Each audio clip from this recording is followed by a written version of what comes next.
Oh, my Lord, we're back. Hey, kids, it's me, Kevin Smith. And I'm Marc Bernardin. And welcome to Fat Man Beyond, man, with Marc and Kevin. How are you? Or this week, Marc and Pugsley. As you can see, I'm wearing most Pugsley shirt I can. I know Wednesday took off, so I'm trying to make Pugsley happen.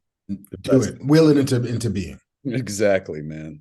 How are you, kids? Long time no see. Stories to tell, but for another time. But I can say this. This is the first Fat Man Beyond that I've done not stoned. So I am present. I quit smoking weed. It was 5 weeks yesterday. So I'm crisp and very here, kids. Very alert. Welcome aboard. Is this what the show's like? What the fuck? What have we been doing for these 10 years? My God, it was so much easier and more fun when I was stoned. Fuck. To start us off the right way, I went to a cardiologist appointment today. I saw my cardiologist because I just passed the 5-year anniversary of the heart attack. And they put me on a treadmill and shit like that. And then put jizz on me and did an ultrasound on my fucking heart and stuff. Is that what we're calling it now? He said at one point he handed me a bunch of paper ties that clean yourself. I felt very dirty. But, that's the same way they do ultrasound on a lady's belly. That's what they do on my heart. And the heart is doing well. And I was like, how'd I do? And he's like, you got to talk to your doctor. And I did like 3 minutes later. And he was like, you have no blockage whatsoever.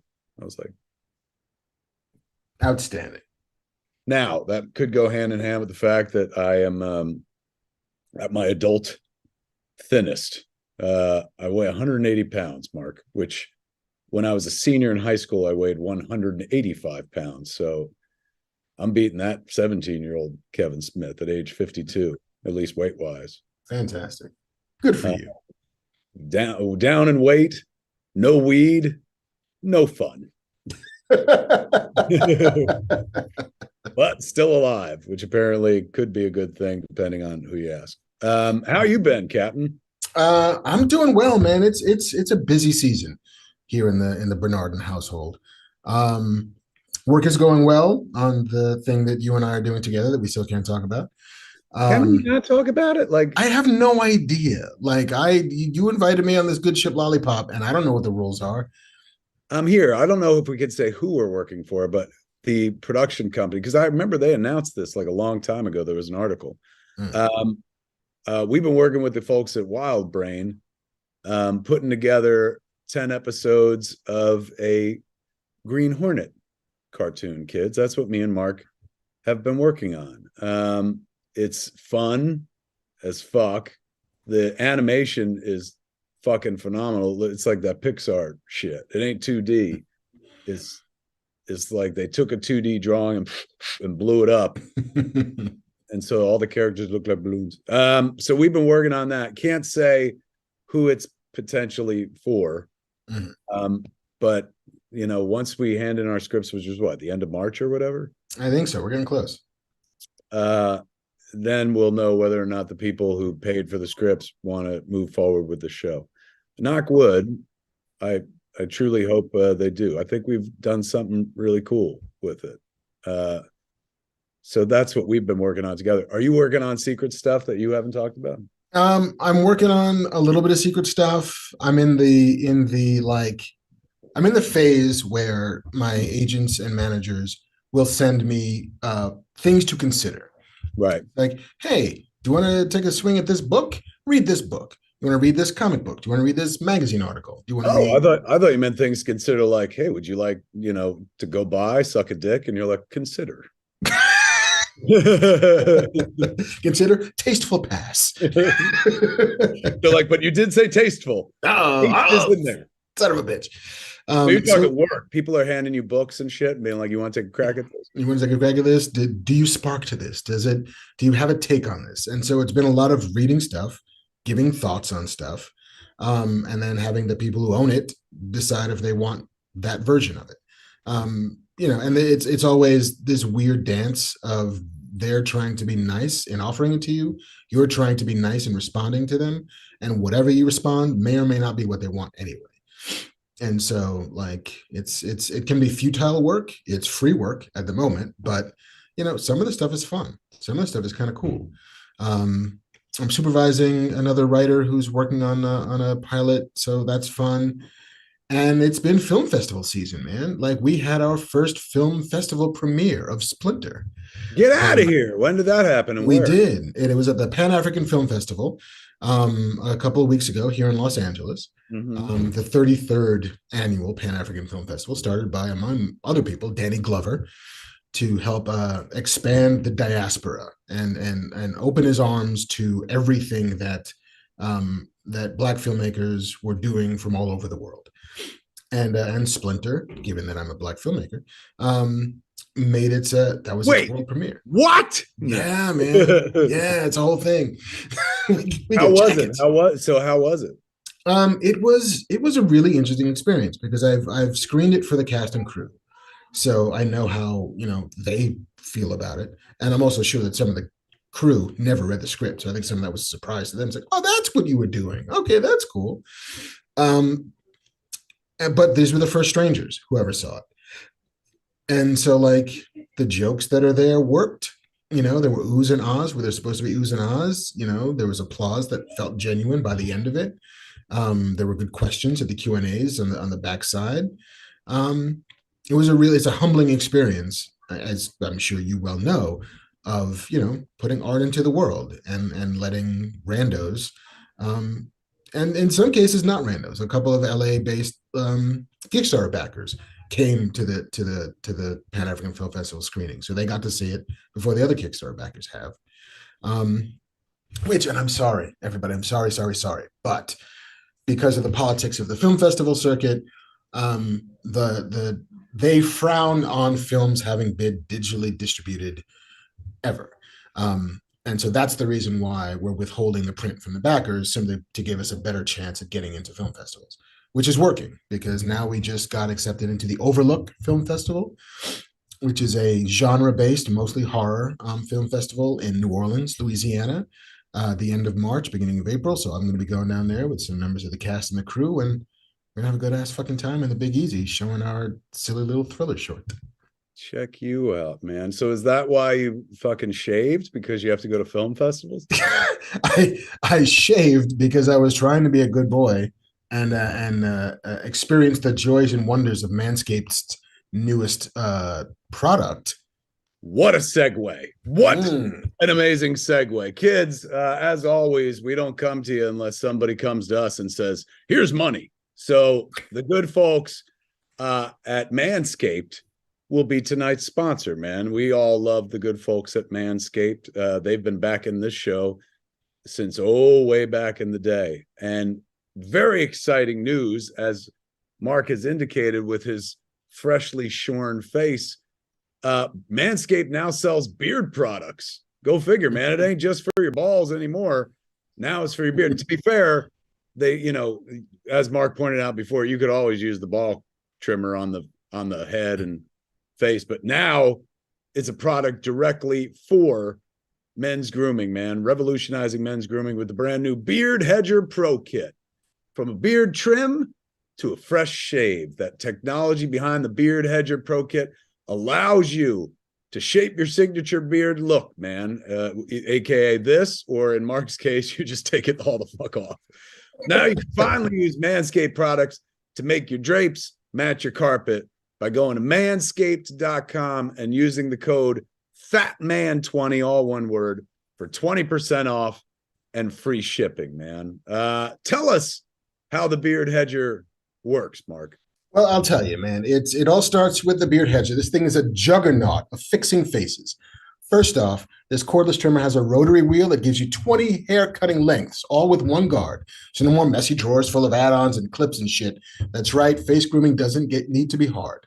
Get 20 different beard lengths in just one guard, and that's what happened to me. Because I expected, I'm like, oh, look, it's a fucking dial, and I'll go to the lowest one. How low could that actually be? And when I used it, it was skin. It's like, oh shit. Okay, this is how we're doing this now. Okay, good to know. Pac committed to the fucking Brazilian smoothie. You were hoping for like a landing strip, but look at you, all Brazilian. I was hoping for a little fucking, Crockett and Tubbs, and instead I just got bald eagle. Is it a device that can be used in the shower, Mark? Is it waterproof? All reports indicate yes, it is indeed waterproof. So you can shower in the shave. You can shave in the shower to avoid all that hair in the sink. Titanium coated T-blade is tough on hair but smooth on your face, leading to a single stroke efficiency, and it brings satisfaction one stroke at a time. And titanium, kids, is the real world vibranium. Very much is, and they're putting that shit on fucking razors you could buy from Manscaped. You guys, it's nuts. Wolvie tech. First, there is the beard shampoo and conditioner. You need to remember all your hair is different. Your beard hair is more coarse and easier to damage than the hair on your head, if you got any left. That's why the kit has made shampoo and conditioner specifically designed to moisturize, reduce ingrown hairs, replace natural oils, and promote beard health. Overall beard health, man. Next, the kit has Manscaped's beard oil, an essential piece for your main facial accessory, man. No one wants a guy whose beard is brittle and dry. The oil relieves dryness both on the beard and the skin beneath, while adding a little shimmer and shine, making you look extra fine. I wish I could take credit for the rhyme, but that's right in the copy. Cap off the kit with the Beard Balm, BALM, not BOMB, a pomade that shapes, styles, moisturizes, and tames for a sculpted look to attract any fellows or dames, man. The Pro Beard Kit also comes with 3 free gifts: a beard brush, comb, and scissors to ensure your beard is ready to impress, kids. What are you waiting for? You want to get 20% off and free shipping? You go to manscaped.com with the code FATMAN20, all one word, and you're going to get 20% off free shipping at manscaped.com. Use that code FATMAN20 so they know we sent you. Manscaped's Beard Hedger, man. 1 stroke, 1 guard, 20 lengths. It's a lot of math. I didn't realize we'd be doing so much math tonight. But okay. I love those fucking Manscaped folks, man. They're doing the Lord's work. And this is a powerful tool, you guys. Like, do not wield lightly the Badger Hedger Pro Kit, whatever they're going to call it, because it's a lightsaber for your face. And do not just go willy-nilly. That in the copy, it's a lightsaber for your face. It's it's pretty damn great copy right there. It's an elegant tool from a more civilized age. Folks, we thank the good people at Manscaped for sponsoring this here episode of Fat Man Beyond. Visit them. And now it ain't just for your balls anymore, man. You don't have to be all about your nuts to use Manscaped. Now you can just go all Bernardin smooth and shit. Okay, I mean, I don't know how long I'm going to keep it this way because my face still feels weird. Like it's drafty. I feel like it's exposed. You're so naked. You're so it's like what? I feel no shield whatsoever, man. You're just like the food just falls right off my face. There ain't no beard to catch it. There's nothing. So I'm debating whether or not I'm going to keep it shorn for the Ides of Marc, my friend. Oh my God, what a great, you're the king of the segue tonight. Kids, I'm in Los Angeles at the moment, but I am in Jersey a lot lately, over at Smod Castle Cinemas in Atlantic Highlands. And we have a bunch of stuff coming up, man. Saturday night, where am I? Oh, I'm in Astronomicon in Detroit. But Saturday night in New York City, are you on the East Coast? Are you New Jersey, New York, Pennsylvania? Our good friend, Dr. Josh Roush, is showing Wrong Reasons at Cinema Village. It's the end of his tour. He's been touring the movie by himself, up and down and whatnot, DIY style. He made it with a crew of 5 people, and he's touring it with a crew of 1 himself, man. So go support some indie film. It's New York City on March 4th, 11 p.m. at Cinema Village. Tickets at findcatodin.com. Meanwhile, I'll be in Detroit. Unfortunately, I wish I was there for the final screening. I'm going to be in Detroit at Astronomicon if you're in the Detroit area. Not Detroit, but near Detroit.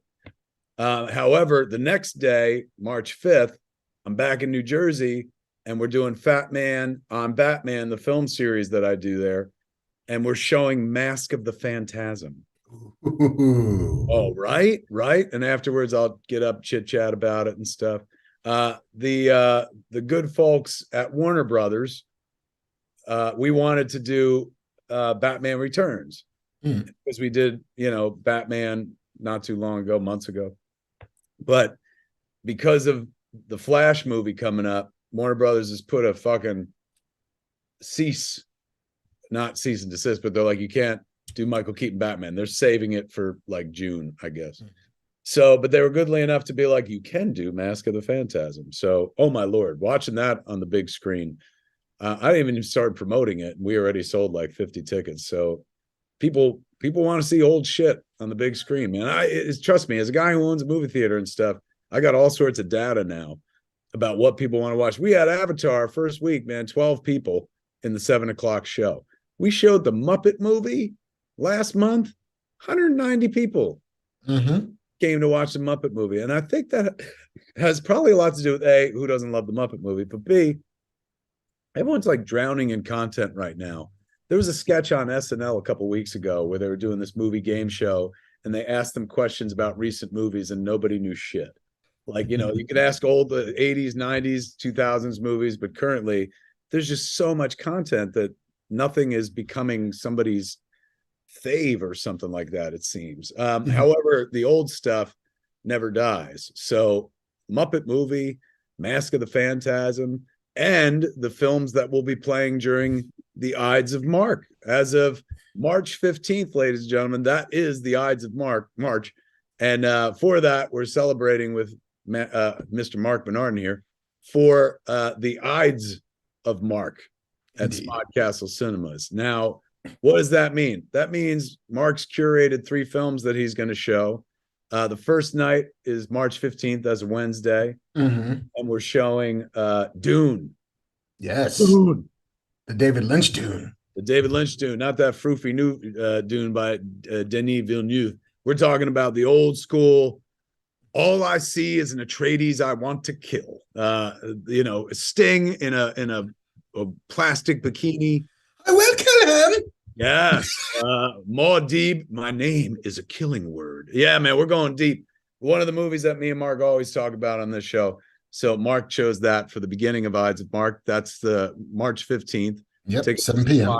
At 7 p.m. Tickets at smodcastleCinemas.com. And then afterwards, we'll chit-chat about it. Yeah. March 16th, we're doing Streets of Fire, another Marc chosen flick. This is a wonderful musical. If you've never seen it, Ellen Aim and the Attackers, a young Diane Lane, right? Yeah. Is that her last name? Yeah, not Ladd. That's a different woman. That's a different woman altogether. With a young Amy Madigan, is that her name? Yeah, it's Willem Dafoe's on-screen debut. That's right. Willem Dafoe being the first time he ever played a villain, and I guess it is his on-screen debut. Yeah, his first time ever. Full of music. Rick Moranis in this motherfucker. What's the guy's name? Michael Paré, right? Michael Paré is the lead. We love this movie, man. This is a movie of the 80s that we absolutely adored. MTV pushed this movie fucking so hard this summer it came out. Yeah. Directed I've never seen it on the big screen. Are you shitting me? Yeah, I only ever saw it on VHS. Oh, this is awesome. What a great opportunity. Kids, come on out. March 16th, Walter Hill's Streets of Fire playing at Smodcastle Cinemas, part of the Ides of March. And then Friday night, the 17th, which is also St. Patrick's Day, isn't it? It is. We are showing two things that night. One is a movie and the other is a damn show. First up, Flash Gordon, kids. The original Marvel movie, even though he wasn't a Marvel character. But very bright, very poppy, disappointed millions. This is lost a movie that millions. Lost millions of dollars. Dino De Laurentiis at his work. This is a all-time classic for those of us who grew up in that era. So we're showing that at what, like 6 or 7 or something? That's at 5. At 5. And where then it might have changed too. And then it might have changed a little bit later because then after that, kids, we're doing Fat Man Beyond for the very first time at Smodcastle Cinemas. We did it once, like zooming Marc in at the old Smodcastle. But we're going to be there, right there on stage, man. Have you ever wanted to be in the room while this was happening? And we're not at, the Scum and Villainy Cantina. Those on the West Coast have been able to see us in person, close enough to throw a rolled up tissue out and shatter our noses. Well, now you're going to have the chance to do the same thing on the East Coast, man, at Smodcastle Cinemas on March 17th. That will close out the Ides of Marc. And then on March 18th, Marc's going to Jay and Silent Bob's Secret Stash, a 26-year-old brick and mortar comic book store in Red Bank, New Jersey, where he is going to be doing a signing of Adora and The Distance. Indeed. And whatever else Mike Zapcic has been able to harvest from the ethers. But we're there for Adora. We're there for whatever. Bring whatever you want me to sign, I'll sign it. I think that's from 12 to 3, kids. So the Ides of Marc are upon us. And if, you're an East Coaster who's like, man, I never get any fucking Bernardin sent my way. Oh, you're about to get it, man. Do we have that artwork, Banff, man? Is there an artwork? Did I send you artwork to send to put up? It's a really nice piece, of course, done by our very own Dark Neighbor. It's Banff, man, everybody. Ides of Marc. Here we are. Look at that. Look at it. Look at it. In all his Greco-Roman glory. He looks like Pluto from Animal House. Kids, that's a movie that came out in the 70s. Look at it. Look at the lineup. Dune, Streets of Fire, Flash Gordon, and then Fat Man Beyond after Flash Gordon on Friday night. Tickets, if they're not already up at smodcastleCinemas.com, that's the website, they're going to be up very, very soon. So if you're on the East Coast and you're like, I want in on some of this action, I'm going to run through it again. New York City, March 4th, 11 p.m., Cinema Village. Wrong Reasons with Josh Roush, man. Tickets are like $5, for heaven's sakes. Go support indie film, please. Especially if you're in New York, you go to one of them damn film schools. See how a damn film is made, for heaven's sakes. Then March 5th, Fat Man Beyond series at Smodcastle Cinemas, and we're showing Mask of the Phantasm. Then you got a few days off to work so you can earn enough money to come back for the Ides of Marc, man, which is March 15th, 16th, 17th, and then Fat Man Beyond on 17th as well that night. And then Marc's going to be at Jay and Silent Bob's Secret Stash on Saturday from 12 till 3 or whatever, signing Adora, signing other books he's working on, signing your dick if you pull it out and stretch it long enough. He's that guy. Yeah. Fuck yeah. If you got a Sharpie, I'll sign it. What else going on? I got Clerks Open All Night is coming up on the 10th, but I believe that's all sold out at this point.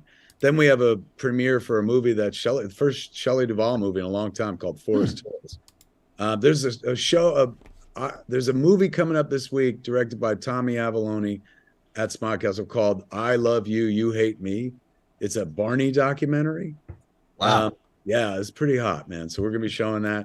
If you're into indie film, come on down, kids, to Smodcastle Cinemas. Ask for Kev, and they'll be like, he lives upstairs. Come see the flicks with us. And I think that's all we have to promote. Am I right, JC, or did I forget something? I gave away his secret identity. Shit, sorry. I think that's everything. That's everything, kids. There it is, man. So many opportunities to see movies on the East Coast, man. Wrong Reasons at Cinema Village on Sunday, the 4th at 11 o'clock. Everything that's happening at Smodcastle Cinemas, including Mask of the Phantasm on the 5th, the Ides of Marc on the 15th, 16th, and 17th. And then I'm back in Los Angeles on March 18th for another Hollywood Babylon, which we just did the other night for my Heart Attack anniversary show. So I'm going to be, this is me going back and forth across the country. You're going to be fucking George Clooney and Up in the Air, just getting that million-miler bonus where they just, welcome to your private suite, sir. I have always wanted to be Marc. Always wanted to be fucking Clooney in Up in the Air. You know, really, I've always wanted to be Clooney in Out of Sight. Ooh, that's good Clooney. That's such good Clooney. But Up in the Air, really good too. Jason Reitman's supposed to come to the theater and show a flick, so maybe he'll show that. That'd be fun. When he eventually comes. because that was his flick. Mm-hmm. Okay, enough about movies you can come see. Let's talk about movies that you didn't go see. All I've seen, I've been preoccupied, so I have not, believe it or not, I have not seen Quantumania. I wanted to, but I was at a place. So I'm going to be going to see it probably tomorrow, and it sounds like I'm going to be there by myself.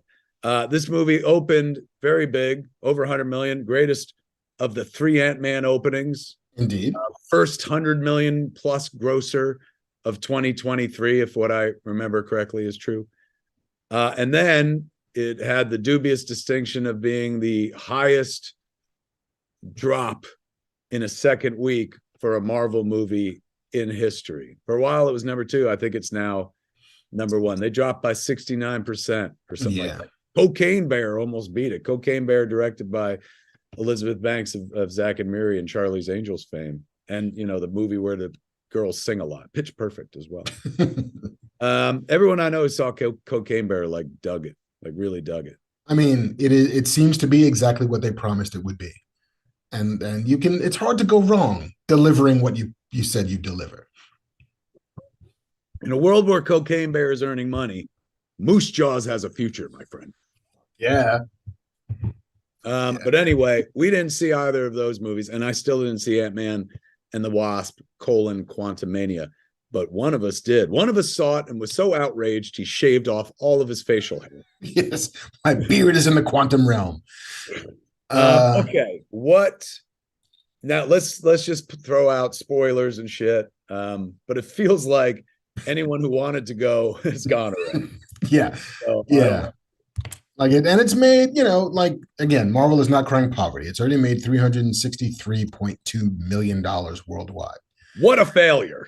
It's, I mean, give me that kind of failure. I was out there touring fucking Clerks 3 for 4 months. We didn't come close to that. So I want some of that. I want to be a Marvel loser. Fuck. I mean, it's a good, nice work if you can get it. Listen, it is, I sat there, I went to the Chinese on opening night, you know, got my fucking big ticket. One or the Chinese 6? The big one, like the fucking what, you big mean house. the one where my handprints and footprints are right outside? Indeed. I went and just fucking rubbed my ass on Kevin Smith's hands in the forecourt. Why didn't you just rub your hands in Kevin Smith's hands? Why'd you have to pull your ass out? Because that's the love I have. For reasons. Wait, so you went in and you were like, yeah, fucking, you were Homer Simpson holding the mid-season flag. You were like, couldn't wait. Well, it's the kickoff of Phase 5, right? Like this is the beginning of the Kang dynasty. We're being introduced to the big bad for the next, you know, however many Marvel movies. I'm a fan of Jonathan Majors. I think he's a fantastic actor. And so like, and I love the first Ant-Man quite a bit, you know, like because the stakes are small. It's a guy trying to get his daughter to spend some time with him. He's got to do a heist. That's what he does. He's a second story man. That's his gift. And so by the time you get to Ant-Man 3, he's not a thief anymore. He's not being asked to steal anything. It's still a little bit about a father who's at a loss with his daughter, who, again, the blip happened. And so he spent 5 years away from Cassie Lang. And so he's returned and, you know, wants to get some of that time back. And in the interim, his daughter has gotten a little rebellious and she finds herself in jail because she's, you know, teenager. She's the standard bag of teenage ticks that you give a kid in a movie like this. But she's brilliant but stupid in the same way that Tony Stark is occasionally stupid, in that she builds a machine that nobody else to build that can send a signal to the quantum realm that somehow also sucks them into it. And by them, I mean everybody.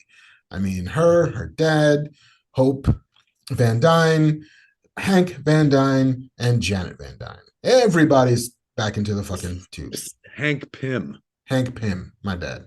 Hank Van Dyne. Anywho, and so then they're down in the quantum realm where everything is small. And so, all right, sure. I've never understood what the big deal with the quantum realm was. And of course, not to spoil too much that's already in the trailers, but Kang is also down in the quantum realm. Kang, who had been exiled by the other Kangs, because apparently he's the worst Kang, has been trying to escape the quantum realm and then go back to, I guess, the big boy pants part of the galaxy. But when Janet was there with him for 20 years, that's what she was doing while she was lost in the quantum realm. What was she doing? Him? Well, the movie would like you to believe that she was just kind of friends with him, not at all fucking Jonathan Majors for 20 years, but instead fucking Bill Murray for 20 years. At least on and off for those 20 years. But he had a machine that could let them escape the quantum realm, and she was helping him build it and helping him repair it until she had a vision that showed exactly who he was. And so she scuttled the power source of this machine and then was willing to live down there in prison as long as he never escaped. And then she comes back because Ant-Man 2. It's just a mess, really. Kind of the whole movie. Some of it because they split the characters off. They split Scott and Cassie off from the other three. And so Scott and Cassie are just kind of like banging around the quantum realm, running into the people who live there, deciding to get involved in rebellions against Kang, who seems to be a despot of small origins, and is oppressing the people. And Cassie wants to be a freedom fighter, and Scott doesn't because he just wants to save his daughter. And it's a bunch of who cares. Is Wasp in it at all? Wasp is kind of in it. But she's part of the other crew, which is Hank and Hope and Janet, who knows exactly what's going on. She's deathly afraid to run into Kang again. And for a minute, it's an interesting movie because it's, oh, hey, remember when it's a prison movie, right? Remember when you were in jail for 20 years and you've never told us what happened to you in jail? Now we have to go back to your jail. And so now it's, a woman who's been keeping secrets, being forced to confront them with the people she was keeping secrets from. And so that's sure, we could do that. That's not bad. Has nothing to do with Ant-Man at all. Has nothing to do with Scott Lang, but it's entirely to do with Janet and Hope and Hank. And then you meet Kang, who's like, which Brian Hall in chat has called Kiss Kiss Kang Kang. Kiss Kiss Kang Kang. I likes it a lot. So you meet Kang, and how badass is he? I mean, he's pretty, he's sinewy, right? He's seductive. You get what, at the very least, Janet saw in him. He's a trickster. And then when he reveals the truth of him, which is I'm a conqueror. That's what I do. And that's why everybody, the rest of the Kang continuum, buried me here, exiled me here, because they don't want me to be who I am. But I've got to get out. And so the last half of the movie is about how do we resuscitate Kang's magic spaceship that'll let him escape from the quantum realm. And so he captures Cassie and forces Scott to steal it. Except Scott, it's not a thing to steal; it's a thing you got to repair. And there's a MODOK. There's a MODOK. I'm acting surprised as if I didn't know that. Right. There's a MODOK, and it's Darren. Yeah, it's from the villain from the first Ant-Man, right? The guy, right? Corey Stoll. Yeah. Which it's a big swing. I give him all the credit in the world for the big swing in MODOK. But it doesn't go anywhere, really. It doesn't. It's not anybody's story. The movie is not anybody's story. Even Ant-Man's, because his name's in the title. It's barely Ant-Man's story. There's the one bit in the trailer. There's two bits in the trailers that never actually function as story that are actually fascinating. One of them was, Scott, would you like to get the time with your daughter back? I can give that to you. And you're like, oh, all right. So if this is going to be a movie about Kang offering Scott Lang the chance to have those 5 years that he missed with his kid back, that's a good hook. That's a good way to morally compromise your hero. They never do that. I feel like that's a line that was in the trailer that never made the movie. And then the other one is, it's like, oh, Scott Lang, Ant-Man, haven't I killed you before? That's not in the movie? It's in the movie, but it doesn't do anything. There's never a real sense that there's any connection between your villain and your hero, because there isn't. Scott's never met that dude before. That dude doesn't give a shit about Scott Lang. There's nothing happening between them. So, and it's a bad guy who's not bad to anybody except the trodden peoples of the quantum realm, who we don't care about because who cares about?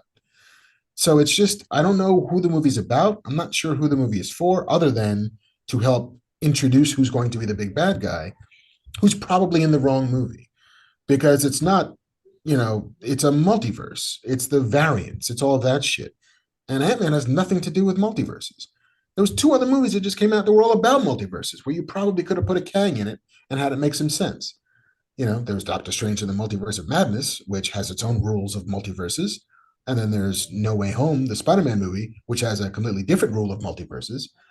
And then there's this one, which has its yet another rule of multiverses that the audience is somehow supposed to get a sense of, and yet they don't know amongst themselves how to make these things reconcile with each other.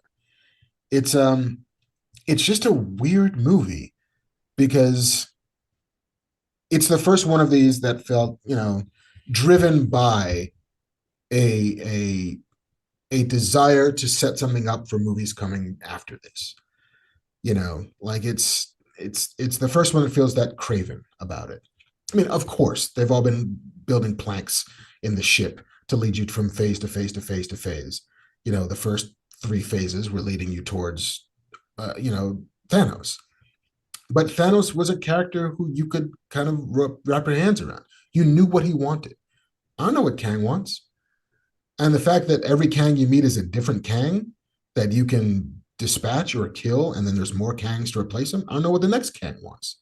So why did I waste time with this Kang if he's, spoiler, not going to survive the movie? But in case you didn't know, there's a credit sequence where you meet like a bowl of Kangs, each one crazier than the next. But are they my bad guy? Wow. I don't get it. I feel like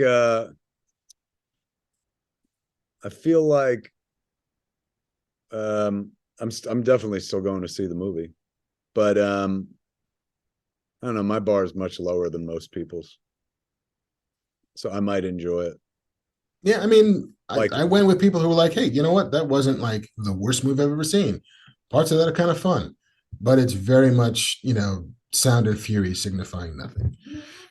And this is the kickoff of phase 5. Yeah. And I just think like Ant-Man as a character, his story is kind of done. What more is there to say about Scott Lang? Not very much, honestly. So whereas I'm here for Guardians 3 because it seems like James Gunn very much has the final story for his Guardians, for his last Marvel movie. He knows how he wants to send them off, be it Blaze of Glory or not. But Scott it feels like a placeholder. Like that could have been a Shang-Chi movie, easily. Because he's got apparently his fucking gauntlets, the 10 rings are from the quantum realm. So if you told me that, like, okay, so the 10 rings might be the way that Kang wants to get out of the quantum realm, and so he's got to pull fucking Shang-Chi in so that he can use his rings to escape, got it. Done. But Scott Lang, he's just a guy. And if you're not going to make the movie about him being just a guy, and he's not even in most of the movie, it's a litany of odd choices that I just didn't understand as they were unspooling before me. But spoilers. I saw a few articles before the movie came out that talked about, like, that hinted at Ant-Man dying. Yeah, no, he doesn't do that. No, there's 100% a moment where he could, and it actually was kind of cool that you thought that he might. I think they reshot. I mean, because a lot of people online talking about how, like, they reshot the ending. I don't know. Yeah, because and the lines in the trailer, it's a great one where it's like, I don't have to win. We just both have to lose. And then to give Scott Lang a real kind of tragic, here's me showing what a normal guy can be as a hero. I'm going to sacrifice myself to save everybody. Except they don't do that. Because I guess maybe it tested poorly. Maybe they just didn't want it to be a downer. So instead, like, oh yeah, no, everything's fine. Everybody gets to go home. Except Ken. Chat is on fire with a series of Kang references. Russell Cook put up one of my favorites, Kangs of New York. Nice. The kid, his kid Cassie, I guess, should be set up for Young Avengers or whatever. Yeah, I mean, it feels like it's, everything feels like it's a setup for the next thing. I mean, and the Young Avengers sort of chess pieces are definitely being put into place. In addition to, and if they do what they did with Iron Lad and the comic books, it's a phenomenal, fantastic way to seed that story. And I'm not going to spoil that because that would just be the dickest of dick moves. But it's pretty cool. So yeah, man, I just don't know. I was telling Bamfman before we rolled that I've seen every Marvel movie with the exception perhaps of Black Widow, more than once. But I don't think this is one I'll ever really revisit. Because I think I've gotten everything there is to get out of it, including and William Jackson Harper, who I love to death, who was Chidi on The Good Place, who was always my pick for Reed Richards, is in the MCU, but kind of completely wasted as a guy who can just kind of read and tell if you're lying or not. Our man Dave Dismalchin is back in an Ant-Man movie, even though his character, I'm pretty sure, did he die in Ant-Man 2 or not? They didn't. I don't think they died, but I think they didn't bring, and Michael Pena didn't come back. Michael Pena didn't come back. I don't think T.I. came back. But yeah, Dismalchin is back as a alien named Veb, who's actually very funny. There's some funny stuff in the margins because Peyton Reed knows how to direct comedy, and sometimes there's a really good reaction shot of Paul Rudd, who spends most of the movie running away from stuff until he gets big and starts running towards stuff. Put that on a poster. That'll sell it. So yeah, I look forward to hearing your thoughts after you see it. I will definitely be seeing it, and I'll definitely talk about it on the next episode. But that is, it's. I'm not going to say how disappointing to hear because it's everywhere. It's very rarely do you see somebody standing up for this movie. But fucking, I ain't Mr. Marvel yet. I'm not about to start with this. No. I mean, but I think we are the ones they always had, right? And what they did for so long so well was turn everybody into us. You can't miss one of these. You got to see everyone, whether you think you're going to care or not. Until Endgame, they had everyone. But I don't know if they do anymore. Clearly, looking at the box office grosses for this, they don't. I saw an article where they were trying to the Sugar Hill Kang.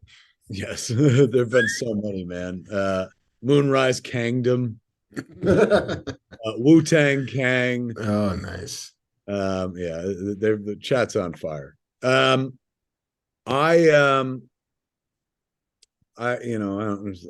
articles I've seen talked about the box office. Number one, it opened higher than any of the other Ant-Mans. Mm-hmm. And it opened, 7 figures or whatever, how many figures. It opened to over $100 million, which would have been unheard of for an Ant-Man movie. And as Marc pointed out earlier, movie's going to make it's right now up to 364 million. It'll probably top off between 500-600 million on a budget of 200 million. So, they're not hurting. Marvel's certainly still doing better than most at the box office, but you're right. For a while, they had everybody, not just the people who are I'm seeing this no matter what. They had people who were what's an Iron Man? Well, I don't care. I love Iron Man. And, I wonder what happens from here, though. I mean, we know the next Marvel movie is Guardians 3, and there's no way that James Gunn drops the ball, especially with the third outing and the final outing and stuff. Mm-hmm. So I'm sure they can right their ship if it was indeed at all knocked off course. Yeah, I mean, I think that it does just kind of show that even though they always say it's easier to destroy than it is to create, creating in this regard was the quote unquote easy part. Building the MCU, building towards Endgame. Like, yeah, we have a trajectory, we have a path, we know where we're going, we know what the bad guy is, we know how to build to that, we know how to give everybody their moment in the sun, and then bring it all home. Sustaining is the harder part. Like how to keep going after that, how to keep, just all right, we gotta figure out who the new version of these heroes are. Who are we gonna care about? Who is an audience gonna come and root for? Because we don't have Downey anymore, we don't have Evans anymore. Thor has been in 4 of these. Who knows how many more we're gonna get of him? Chris Pratt's about to go, into the sunset with Guardians 3. Like, who are our rallying characters that an audience is gonna lean on? And I don't know who they are. And I don't know who their bad guy is, aside from, it's going to be Kang, but which version of Kang? Also, like in terms of everyone wants to compare Kang and Thanos, but correct me if I'm wrong, but like Thanos didn't have his own full movie until Infinity War, right? Yeah, I mean he just popped up in a scene here, fucking post-credit scene there. Mm-hmm. But like this is a movie that sounds like they're, based on what you said, they take their bad guy who's meant to be the bad guy going forward and meant to be the new Thanos. And, I know we met him in Loki, or a version of him, He Who Remains, and I know, and it sounds like if you're about the post-credit sequence, if there are multiple Kangs, then obviously they can afford to kill them off willy-nilly. But I don't, obviously I ain't telling the fucking MCU what to do, but I just don't know that I would have, if we're building toward a Thanos-like, appearance for the Kang Dynasty and Secret Wars, I just don't know that I would have tipped my hand so soon. Like, play little pieces of them as opposed to, hey man, here's a whole ass Kang movie, especially when they had MODOK up in this bitch. Yeah.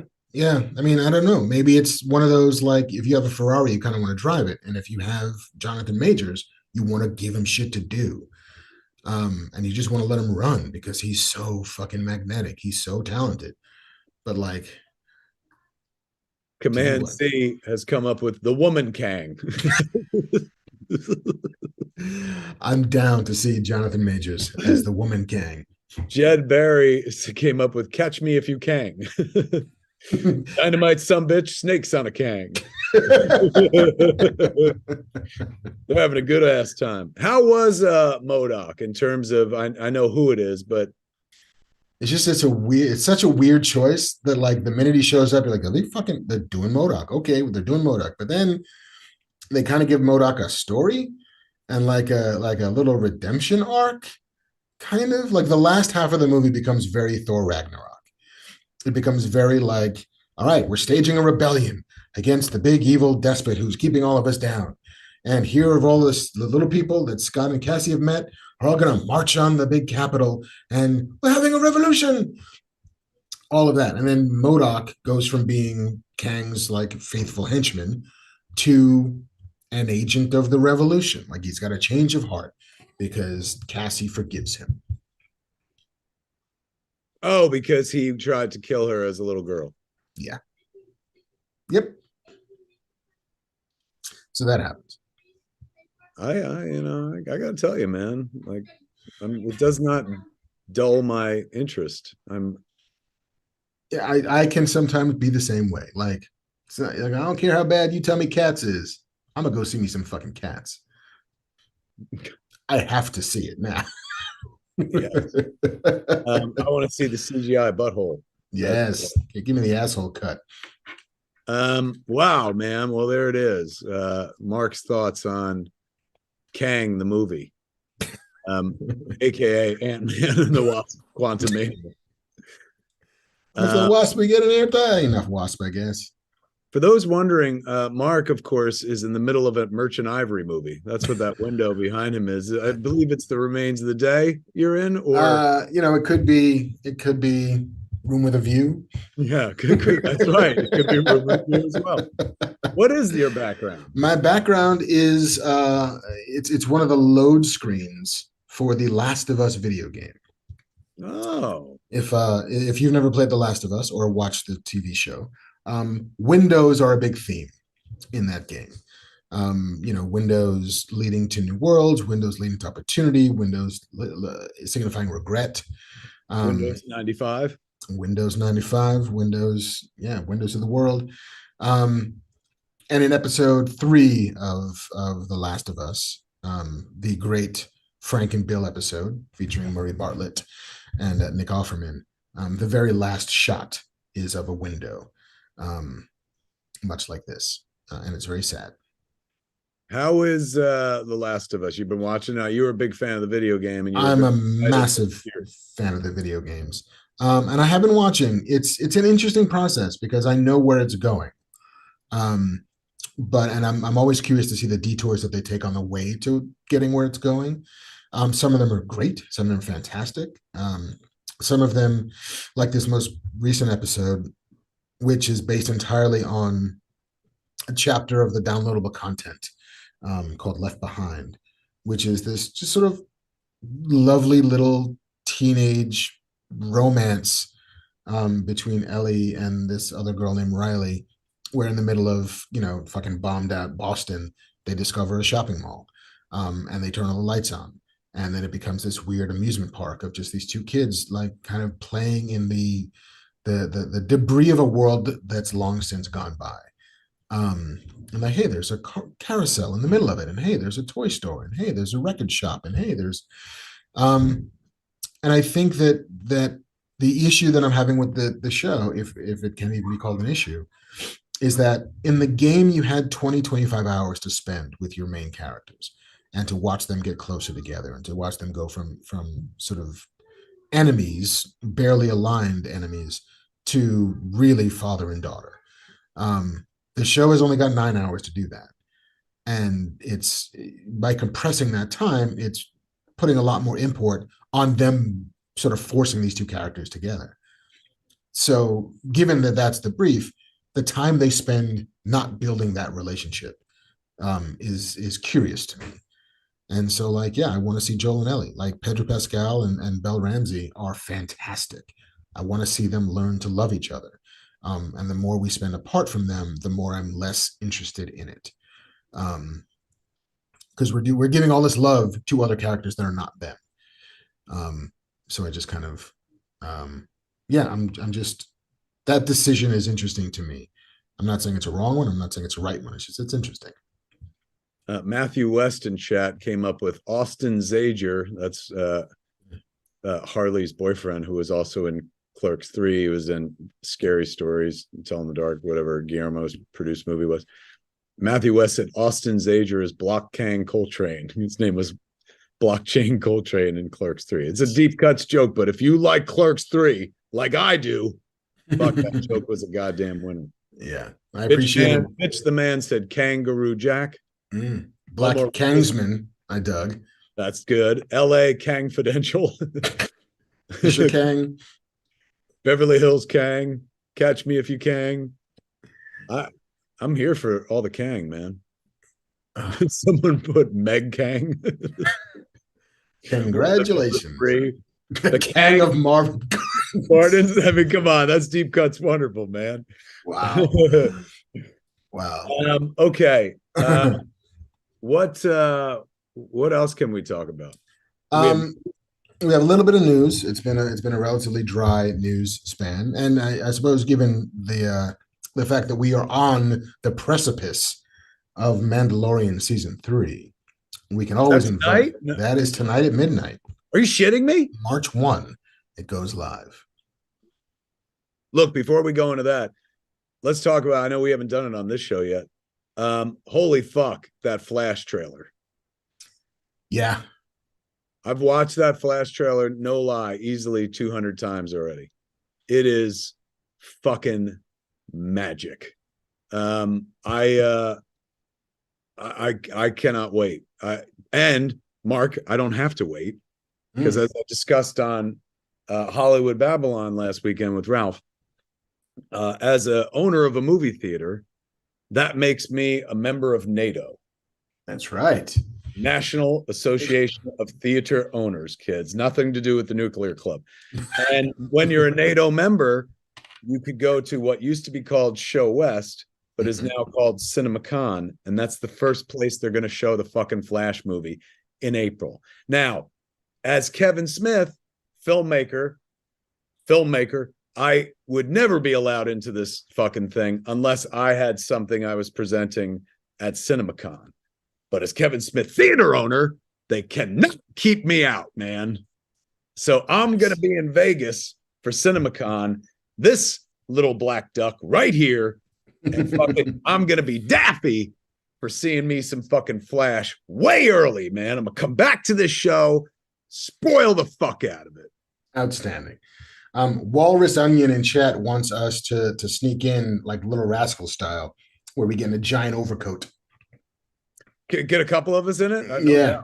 I've lost some weight and shit. You're shaved. So I'll be the body. You be the fucking baby face. They're like, look at this youngster. My movie theater. That fucking trailer has two of my favorite Batmen in the world in it. It's got, fucking a story that looks, I'm not certainly not gonna say it's better than fucking Flashpoint and shit, but they took elements of Flashpoint, they took elements of fucking Frank Miller's Dark Knight Strikes Again, man, like in terms of the hidden Kryptonian, who's all emaciated until the fucking sun hits and shit like that. And best of all is that's our Batman, bitch. That's Michael Keaton Batman. The only thing cooler than that would have been Adam West Batman, but we lost Adam West. So I can't fucking wait, man. He comes off so come on. I know it happened weeks ago and shit, but how fucking awesome was him going, yeah, I'm Batman. Like, oh my God, just take my fucking money. Take all of it, Warner Brothers. I was so happy with Warner Brothers. I didn't give a shit when they were like, you can't show Batman Returns. I was like, anything you say. Both of them, Warner Brothers, man. I can't wait. The guy who directed it is the guy that did it. Yeah, Andy Muschietti. Let me tell you something. This movie looks fucking astounding. Remember we would talk about like, why aren't they canceling this movie? Now we know. They were like, we got gold, man. This movie's giving life left and right. So I'm there. I can't wait. I can't wait so much so that I'm going to Vegas to see the movie early. When that happens in April, I'll be reporting back from CinemaCon, tell you what else I see, because I'm sure I'll see some Marvel previews there as well. I can't wait, man. There are going to be people on stage who I know from the business who are going to be like, so anyway, Kevin, and I'm going to be in the audience holding up my CinemaCon flag like Homer. I very much want you to have like a Fat Man Beyond microphone with a little fucking flag around it, little hat on it. Reporting live from CinemaCon, Kevin Smith from Fat Man Beyond. How awesome is this movie? Yeah, man, that's my that's giving me life. That fucking Michael Keaton Batman. I suspect, calling it now, he don't make it through this movie. But that would be, I wouldn't even be sad about that if they were like, this is Batman's last fucking run. Oh, all of that fucking trailer is just so fucking good. Do you think, I've seen a lot of people online talking about the younger Barry and how he's wearing like a yellow hoodie that's very reminiscent of Eobard Thawne. Mm-hmm. Do you think that's a thing, or is it just... I mean, to a certain degree, I hope not, because like, don't encrust this with so much lore that it makes it hard for your average fucking normie to know what the hell is going on. Like, it's kind of it's such a simple setup. Like, this is the universe in which my mom doesn't die, and I'm going to fucking protect it. But as a result, I've ruined the space-time continuum, and here's fucking Zod again, and coming to prey on an Earth. How fucking fantastic was that, too? Like, who knew that I'd miss Zod so much that when they dropped him in the trailer, and he's like, we've been waiting for you. I was like, oh my God, like Michael Shannon's back. It looks so fucking dope. I just love that Michael Shannon is just like, you know what? Yeah, I'll come back and do this again. You know why? I'm sure they were like, and he was like, more. He's like, I need more. They didn't pay me on George and Tammy. More. Good for him, man. Fucking, he's one of our greatest actors and shit. When I watched that trailer, that made me go back and rewatch Man of Steel. And fuck, man, did I have a good time watching that? So much so that I then went forward and watched Batman v Superman. I had a good ass time doing that as well. When I saw that fucking trailer drop, man, I texted Zach and I was just like, Snyderverse lives, bro. Like, there's fucking Zod, there's the World Engine, there's your Flash, there's Batfleck. It's nuts, man. I can't wait for this fucking movie. I cannot fucking wait. I saw their announcement of like, you know, things to come, like Gods and Monsters, Chapter 1, whatever. All that stuff looks wonderful. But I know this movie was like conceived and fucking directed long before they decided to reboot the DC universe and stuff and just now call it the DCU, which makes more sense than the DCEU or whatever they were calling it. But I don't know, man. This thing looks fucking phenomenal. I saw somebody in chat and be like, it's a No Way Home ripoff. Good, because No Way Home rocked. And if they're going to rip off anything, fucking rip that off, man. You give me the DCU version of fucking No Way Home, I'm there. Can't wait, man. Flash ring in full effect. Word is that Batfleck gives him the flash ring. Oh, Batfleck in a blue fucking variant suit. And that fucking in the other Super Bowl teaser where they showed the fucking room full of Batman outfits and shit. I honestly feel like this movie was fucking made just for me. It's like they're like, he almost died from a heart attack 5 years ago. Let's make a movie that will fucking finally kill him. Because this movie looks so good. I think I just want to see it and then like pass on and shit. My God, it looks fucking phenomenal. Cannot wait. Cannot fucking wait. And anybody that's like, ew, you're a shill. How can I shill for a movie I haven't seen yet? That trailer just made me so fucking excited, man. There's a reason I've watched it hundreds of fucking times. It's like, it delivers. That trailer is wonderful. And if the movie is like as good as the trailer, and I hope it's better, come on, that one moment where he's like, Batman, what do we do? Try not to die. And then fucking like moves his hand and there's fucking Supergirl. Oh, that's jizz.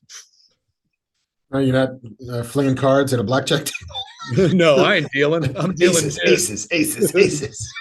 They're fucking giving out aces. Fuck, man, that looks good. All right. Enough about that. Yeah. Little bit of news we can kind of blaze through. One of the things that was announced most recently by David Zaslav and the Warner Brothers Discovery machine is that we're getting more Lord of the Rings movies. Yeah, I saw that. Haven't they run out of book yet? I mean, Peter Jackson's movies, all 12 hours of them, already won 17 Oscars back between 2001 and 2004. I have a vague memory of these movies happening not too long ago. I remember watching the Academy Awards where he won quite a few trophies and shit.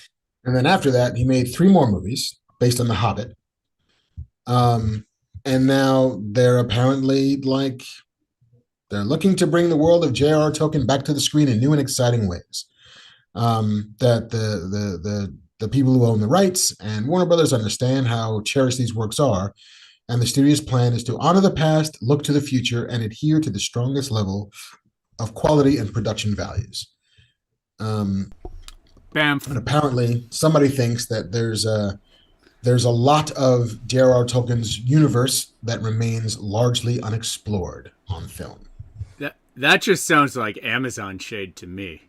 Is what that sounds like in that press release. Series?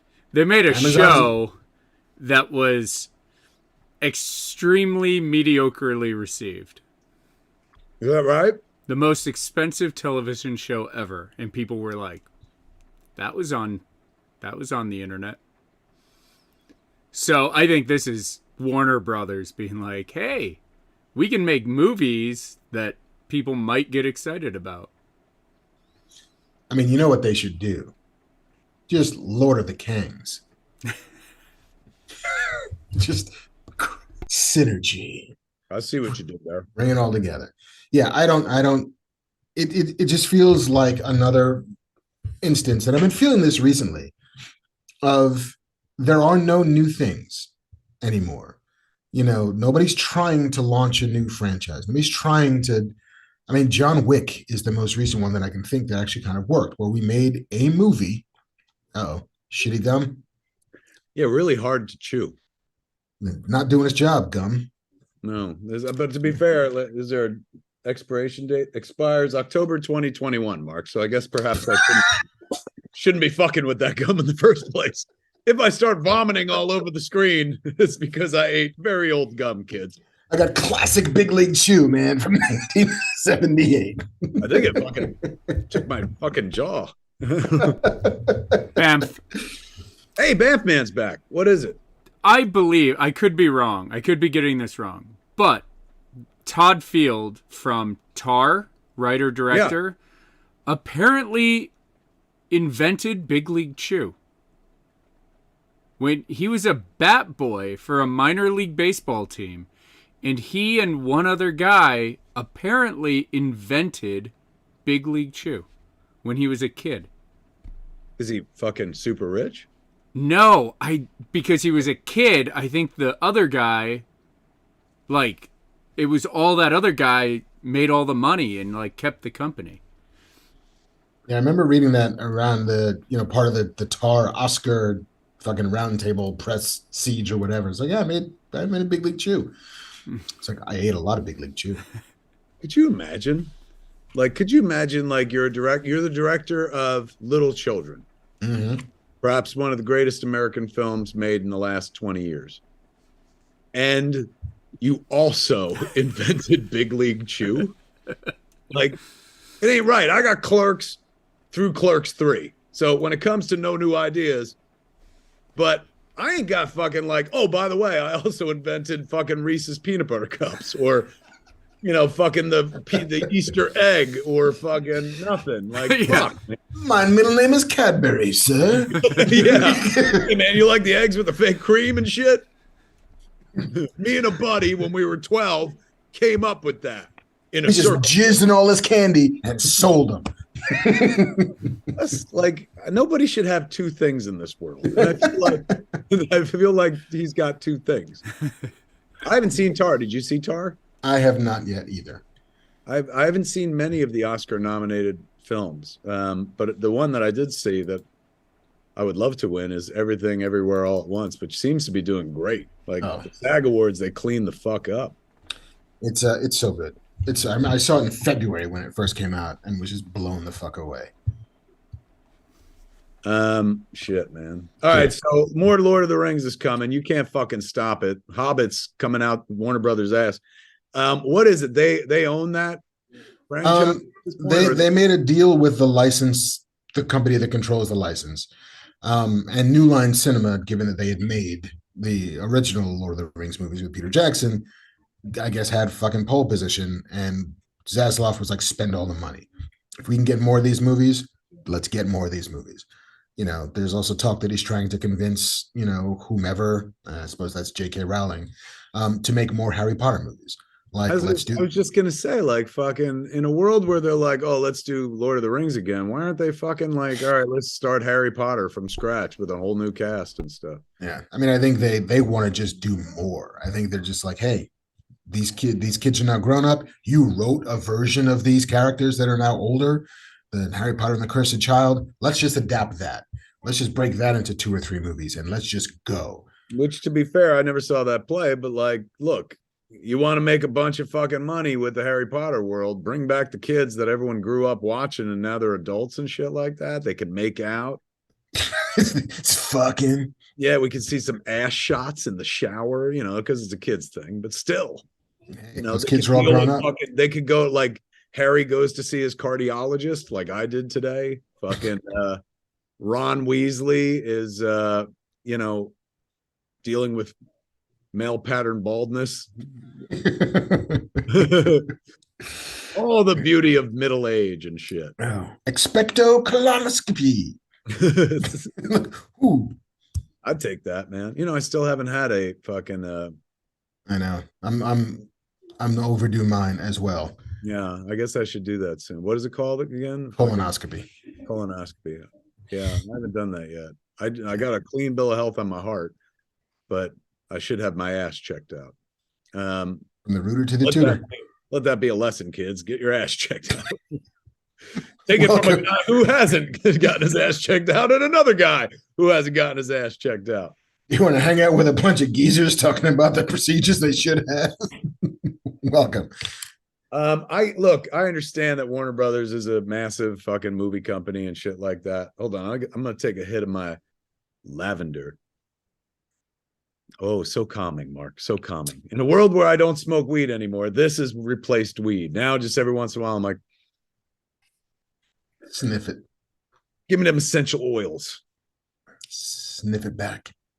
I can understand why that company is like, yeah, make more of the shit that made money and whatnot. But I'm of an old school. I'm not saying they shouldn't do things. They can do whatever the fuck they want. But you know, I was the guy that when they announced Disney bought fucking the Star Wars franchise, I was like, why would you buy a dead franchise? Never realizing that they were like, it ain't gonna be dead anymore. Get the fuck up, Skywalk again, motherfucker.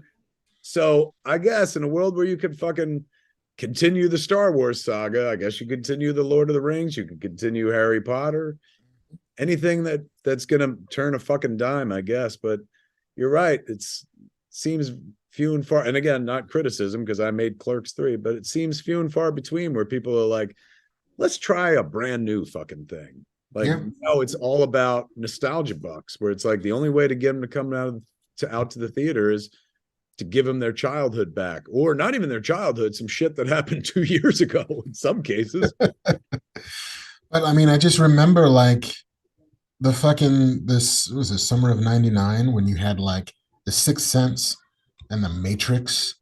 By the way, Dogma as well, and Fight Club, same fucking thing. You know, like it was this glorious moment where it was just the new, and studios were behind it and just rolling the dice and in most cases making fucking money and making movies that people remember. And none of it's based on IP, really, except for Fight Club, but it was a book that I'm not sure how many people actually read, you know. And so then you get to have lots of fucking Matrixes. Maybe we didn't need lots of Matrixes, I don't know, but you got to build a new thing, and you got to build the thing that people are now nostalgic for.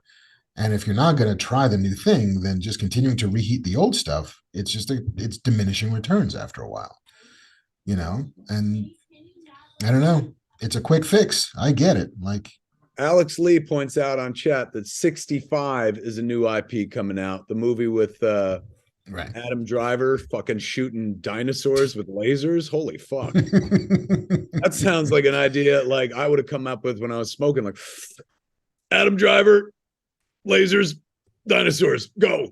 Which actor looks most like a Cro-Magnon? Adam Driver. Is that how you see one of our greatest actors? Whenever I see him, I don't think that at all. All I think is it's like, God damn, that guy's good. I also rewatched what do they call them? They're not the prequels, but the sequels. I guess. JJ's 2 and Ryan's middle one, and third trilogy. Adam Driver is so fucking amazingly good in what was the second one? Last Jedi. Yes, that's right. With Marc going like, and I will not be the last Jedi. Adam Driver, when they meet, when fucking Kylo Ren and Luke Skywalker meet on, you know, the fucking salt planet and shit. And he's like, I'm sorry, Ben. And fucking Adam Driver's like, I'm sure you are. It's fucking good. But yeah, man, 65 looks amazing. Yeah, I mean, I'm always here for a good high concept, like enemy mine type shit where it's like, what are we doing? Oh. Tyler Ruiz in chat says, stop making sense. It's strong. Come on, man. That's so damn good. Lord Monk says The Last of Us is new IP. Is it? It's based on a game, sure, but I mean, it existed before, so it's not new IP. It's IP. Yeah. I mean, I don't particularly mind like an adaptation of a book per se, because we've been doing that since the beginning of time. But like, how many times can you go back to the same well? Evan Fowler in chat brought up the line from Last Jedi. I want every gun we have to fire on that man. It was such a fucking great scene, man. And you know, when I first saw it, I was like, why couldn't he have spoilers? Why spoilers if you haven't seen the last fucking Jedi? I'll wait. You can turn us down. But I remember when the first time I saw it, I was like, look, I thought it was awesome that he was fucking not really there and that he was force projecting himself from across the fucking galaxies. But it also would have been cool if he was just there and like, cheep, cheep, cheep, cheep, cheep, cheep, cheep. But he even says it in the movie. He's like, what am I going to face down the fucking First Order with a laser sword and shit? It's a good ass flick, man. I know everyone loves Ryan Johnson's like, fucking, what are they called? Yeah, the Glass Onions. Yeah, but what was the original title? Knives Out. His Knives Out flicks and stuff. And I guess he's got Poker Face on Peacock, which looks which cool. I like. You I think like you dig it? it. Yeah. I'm up to date. Every Thursday they drop them. And they're Columbos. They're episodes of Columbo. Is that right? I mean, the font is the exact same font. It has the same, the premise of Columbo is always the audience knows what happened. They just don't know how Columbo is going to figure out how the murder happened. And that's every one of these. Every one of these is a done in one. You know, if there's any connective tissue, it's very, very thin. But it's, you know, Natasha Lyonne, it's Charlie Cale, who can just tell when people lie. And you find yourself in like dinner theater communities and Texas barbecue and guys who work at rest stops and, you know, makeup fucking wizards. Like the most recent episode has Nick Nolte as basically Ray Harryhausen, a guy who, motion artist who just does stop motion artists. He builds models and maquettes and he does stop motion stuff. And Cherry Jones is his partner. They started an effects company that I think it's in the show. It's called ALM or something like that.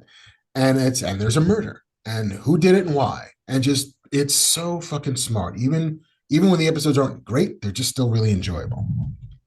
A few people in chat have been pointing out that Blumhouse, you know, while doing what they do, is also introducing new IP. Yeah, I mean, and horror was both of those things at once. There would be Nightmare on Elm Street 6, but then there would always be fucking Leprechaun, and then Leprechaun 6, and then The Hills Have Eyes, and The Hills Have Eyes 3. Like there was always this sense of we got to put some new shit out there so it can be the new series once the old series run out of steam. And Blumhouse is like, yeah, we'll make more stuff and make more stuff. But then when it hits, then we'll do like whatever, the Mia Goth stuff, the like X and whatever the movie before X was, which I didn't see because I don't watch horror. But even still, if we make it for cheap enough, you can put a lot of it out. Some of it will work, some of it won't, some will hit, and some of it will just be a one great movie we made once. Someone in chat, Abelardo Espinoza, said, did I miss the Ant-Man talk? Yes, you did. Sorry, bro. Marc has reviewed Ant-Man.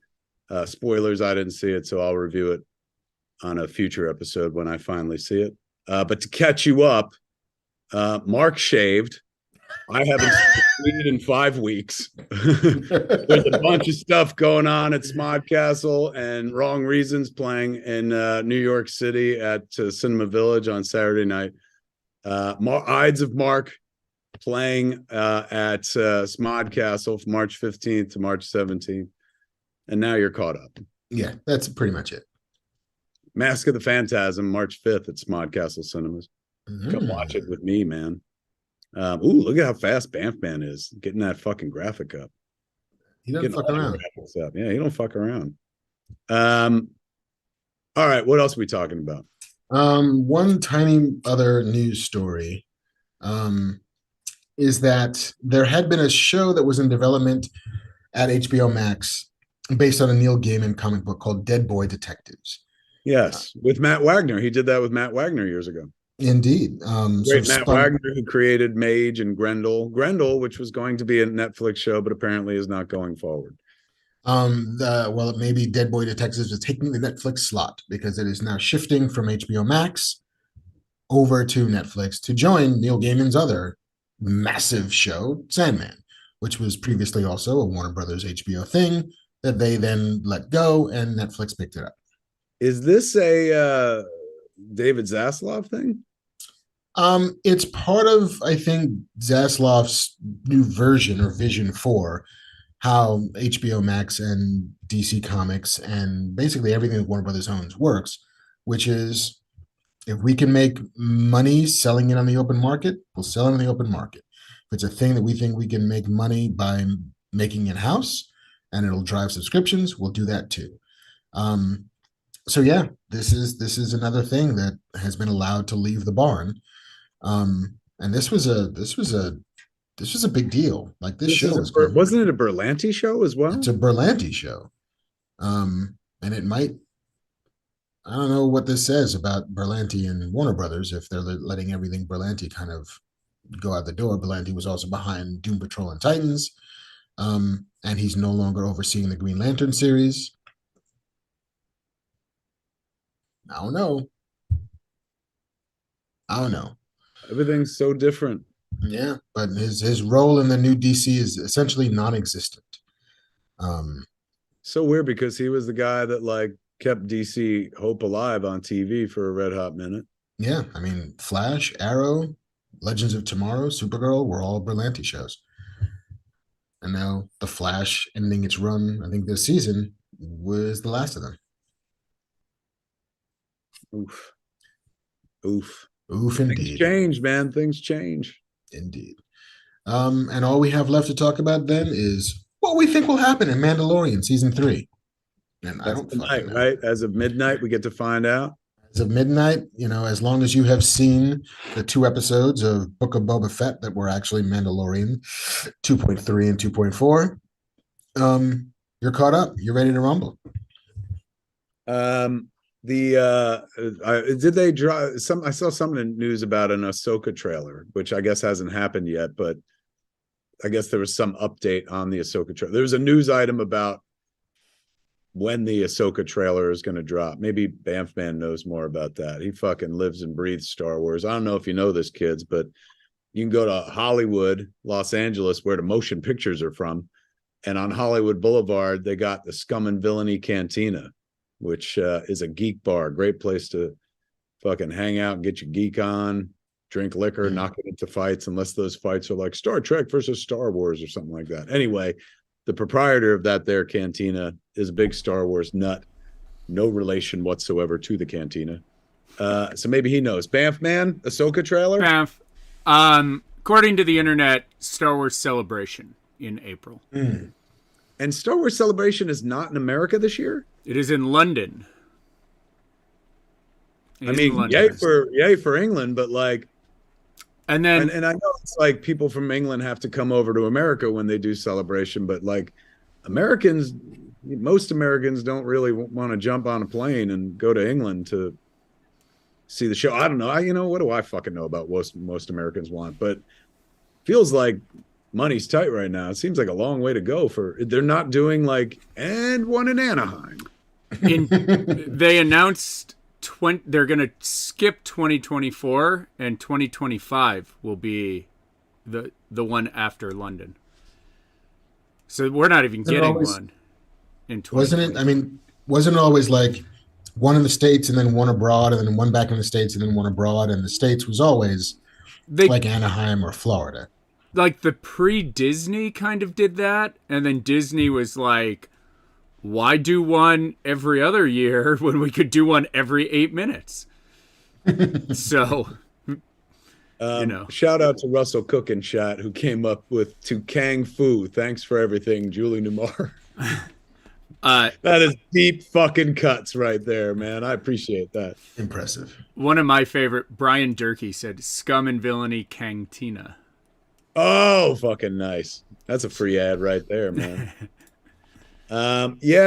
Somebody, Ben Bamboo said Star Wars is huge amongst the Brits too, Kev. Guessing they want to give them something too. I 100% agree, and I'm happy for the folks over in the UK, but just seems like a lot of Americans might be like, what? Fly to fucking England to see some Star Wars shit over my dead body. But I don't know. Maybe it's sold out already. I mean, it's sold out really quick. I'm on it, and I didn't get 4-day passes. I had to buy a single day pass for each day. Wow. So you're going over to the UK? Yeah, because Jen got COVID during the last celebration. I had to leave early. So I was like, well, looks like we're going to London. That's my makeup. But then I'm taking her on a trip through UK and Ireland for the rest of the year. So look at you. I saw JC's kid today, and JC's kid is taller and older than Marc already. It's crazy. I mean, it's not hard. 2 years old. Just over 2. Just over 2, and I swear she looks like she's ready to go to kindergarten, man. She's talking, walking. I was like, I thought I fell into the quantum realm. Emerged years later when she was a completely different actress than the baby I last saw. Yeah, it was pretty wild. She got big quick. My camera keeps falling off. Yeah, Mando tonight. So they're having the movie premiere in Hollywood. So as soon as I wrap the show, I'm going down to the bar to hang out with all the people who saw the premiere. Like right now. What do you mean? Where was the premiere? I think at El Cap. They showed Mandalorian at the El Cap. You could have bought tickets for it? Or no, it's like cast, crew, invite, influencer thing. Apparently we're not influencers. But I know a bunch of people who went, and then they're coming to... They usually show like 2 or 3 episodes, and then I guess people are coming to the bar after. Very cool. Get all the gossip. I know some of that filthy Disney lucre. Katie Sackhoff is going to be in it a bunch, it seems. I saw her in the trailer quite a bunch. It looks like episodes, like the trailers look like episodes of Clone Wars, which seems awesome.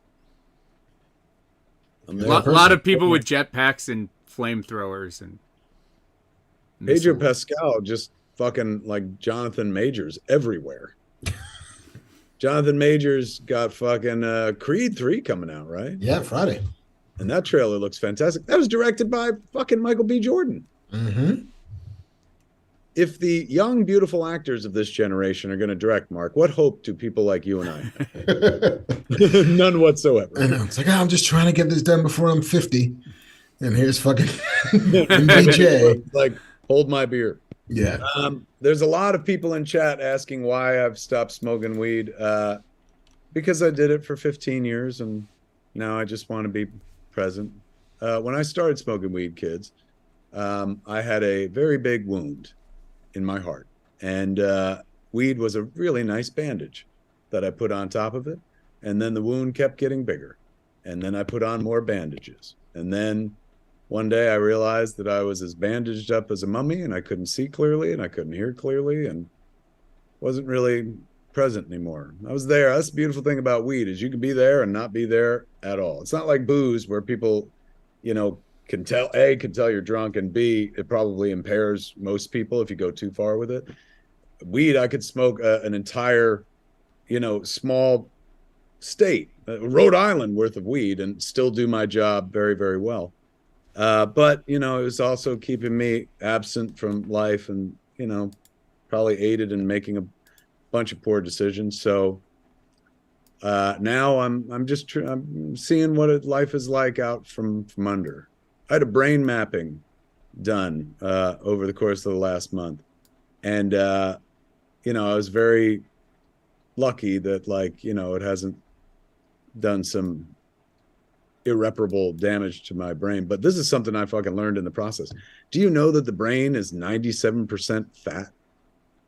I didn't, but now I love my brain even more. Right? Oh my God, it loves yodels and fucking devil dogs and straight up chocolate milk. But since, THC could cross the blood-brain barrier, once it finds your brain, it's like, oh my God, and it just lives on it because, that's what weed does. Man, you can take a bag of ditch weed, the worst fucking weed in the world, and if you cook it up with some fucking, butter, it'll find that fat molecule, attach, and become a potent fucking edible and shit. So I want to see what life is like with clarity. I don't want to be numb anymore. I want to be here. 52. I've been numb for 15 years. My friend Malcolm and I were talking about it the other day, and he's like, "Oh my God, you almost hit your 15-year anniversary." You know, because the first time I started smoking weed in earnest later in life, because I'd enjoyed it a few times when I was, you know, in my late teens and early 20s. But I only started smoking weed regularly at age 38. You know, most people are like, but you've always been a stoner. No, those are the characters that I created or came up with or whatever. Fuck. You know, I didn't start smoking weed myself until age 38. So you know, it's been almost 15 years. We wrapped Zach and Miri Make a Porno 15 years ago this month. So, you know, that kind of started me smoking weed. I smoked with Seth on the last night of the shoot and then didn't fucking smoke again until the following July. And then after that, I started smoking on the regular. So I ain't down on it, man. If you like weed, I used to love weed. So fucking have at it, kids. But I've been numb enough. Now I want to be present and see what life is like out from under all the gauze. So there you go. There's an answer. It's the best answer you're going to get, and it's true. Somebody said, so weed is to blame for that movie? That's a funnier joke if you say what movie it is. Do you want me to insert a title? Yoga Hosers. There you go. See? That's simple. You got to include a title of the movie or else the joke doesn't work. My favorite part of chat was the number of people surprised about you not smoking weed, and then comparing it to the number of people talking about Marc having a clean-shaven face. I'm telling you, so many people. There was one guy at the beginning who was like, I recognize Kev. Who's the other fucking guy? Who's the 12-year-old who's pretending to be an adult? If I had to bet before the show, I would have put like 10-1 on you not smoking weed. But it was like 7-6. Like, yeah, thankfully Marc took all the heat off me by being baby smooth and freaking everybody the fuck out. That's my plan. Freak people the fuck out. Lots of folks conjecturing like why there's somebody here was like, did you get a big money gig and that's why you stopped smoking weed? Somebody made you sign a contract? Yes. They gave me Quantumania 2. They were like, make sense of this, Silent Bob, but you can't smoke weed. I was like, I won't. You got it. No conspiracy theory.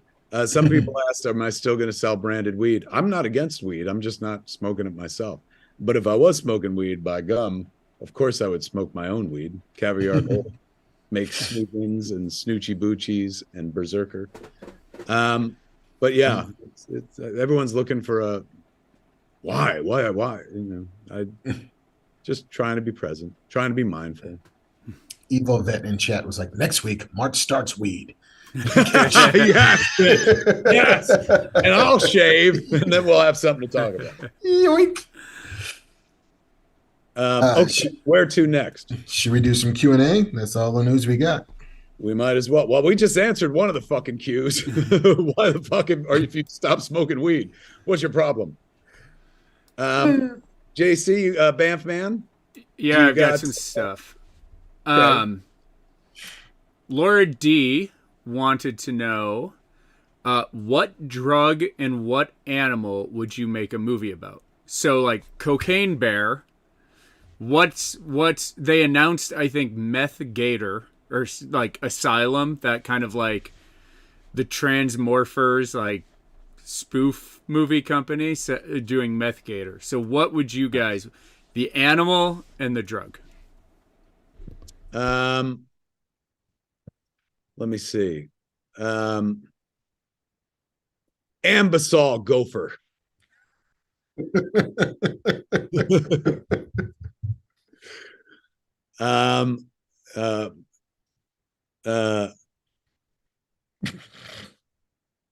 Edibles moose jaws. I don't think you need to put a fucking drug in front of moose jaws to make that work. See, now that I stopped smoking weed, I have no funny things to say, no good ideas, kids. Now what does he say at the end of fucking Goodfellas? I'm just a schmuck like everybody else. Just a fucking schmuck. How about you, Mark? Vodka shark. Look at that. That was fucking fast. Sharks swim in liquid. They Vodka do. is a liquid. It is. The tragedy of it is he's got no hands to drink the vodka, but he really loves the fucking vodka. It's just like, and so if you pour it in the ocean, it just dilutes immediately. If it's a basking shark, his mouth's always open, so he's always drinking it. Yeah, there you go. So he just hangs out outside of breweries, just hoping to get a sweet bit of the runoff. Callow Zane says, Preparation H pig. I'd see that movie. Pig. Popper pig. Fentanyl Panda, says Agent 00 Soul. Lord Monk said, I would think Kev would have picked a walrus. Okay. Wart removal walrus. Yeah, I go booze more than I go drugs. So like wall bang a walrus. We know. We watched you get all fucked up at fucking the bar once when you were like, give me some of that fucking, what was it? Skywalker Ranch. Rosé. Rosé. Mark got fucked up on rosé. I got fucked up like it's 2:00 at the marina. Watch me go. Seems like a good time to pop in and let people know that we now serve Skywalker Pinot Noir by the glass. Look at that shit, man. Go to Scum and Villainy Cantina, get yourself some Skywalker wine, but those two things have nothing to do with each other, so please don't alert the authorities. So yeah, vodka shark and whatever the one you picked was. Walter MC said rum rhino. Nice. I like it. Kind of nice. I like it. All right, question 1 in the books. Smacktopus. Jeff Rubel says vodka shark versus swim up bar. Nice. Let's go get that shit on fucking sci-fi today. Do you think the Sharknado people are like, what the fuck, man? Like, we're the ones that mix an animal with a fucking thing. Doing this for 20 fucking years, you guys. Lavalantula? Did you miss Lavalantula? Yeah. One of our favorites. I think it's like you need to get the guys who did Winnie the Pooh Blood and Honey to team up with Cocaine Bear for like Blood and Honey 2, cocaine. And it's just Piglet and Pooh just snorting. I'm there for that. Holy shit. In a world where they could kill, let's watch them do drugs and see what happens. Mm-hmm. Pooh and Piglet do drugs, and they dream of a boy that talks to them. Directed by Oliver Stone. Second question. I gotta hit me some fucking lavender for the second question. All right. This is so relaxed. Walrus Onion wants to know, using anyone from pop culture, who is on your respective starship crews? So you've got a spaceship, you've got to crew it up. You can pick whoever you want. Who do you take? Anybody in pop culture? Yep. Batman.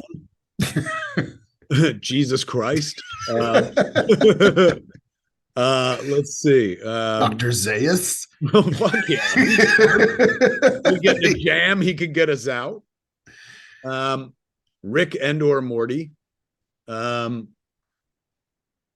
Let's see. Well, Rick more than Morty. My dad, because he's dead. So it'd be nice to see him on his fucking intergalactic cruise and shit. I can ask him all the questions I didn't ask him when he was alive. Like, Dad, should I start smoking weed? Never thought that. Is it a cheat to just be like, yeah, Captain Kirk, Mr. Spock, Lieutenant Sulu, like, just give me those guys. They know how to pilot starships. They're already doing that. Never get lost. Just as long as you don't choose the fucking, what were they called? The far out space nuts. Yeah. Like, What is Leslie Knope going to do in the bridge of a starship that James Kirk couldn't, other than make us feel a bit better about failure? Which Kirk are you grabbing, though? Ooh. I grab Wrath of Khan Kirk. I That's a good always Kirk. love how fucking, like, when he's wearing his glasses, like, it's coming in now, Khan. You have to learn why things work on a starship. Yes. Bam. Right on quoting regulation, Mr. Savick.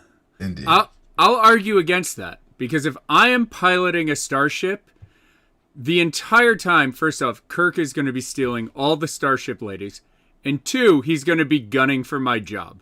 And I don't need that kind of pressure if I'm already piloting a starship. I don't want any Adamas or Han Solos or anybody with an ego. I want Baby Groot, Medium Groot, and Brute Groot. Because they're so loyal. I want 3 Groots. Did you call him Brute Groot? Brute Groot is like, because He's the big in the one? trailer, he's like, when he's all swollen and shit. yeah, Brute Groot. Yeah, I mean, I buy that. I just don't buy like fucking President Bartlett as my captain because he's got no experience. I don't have to teach a dude to like pilot a starship.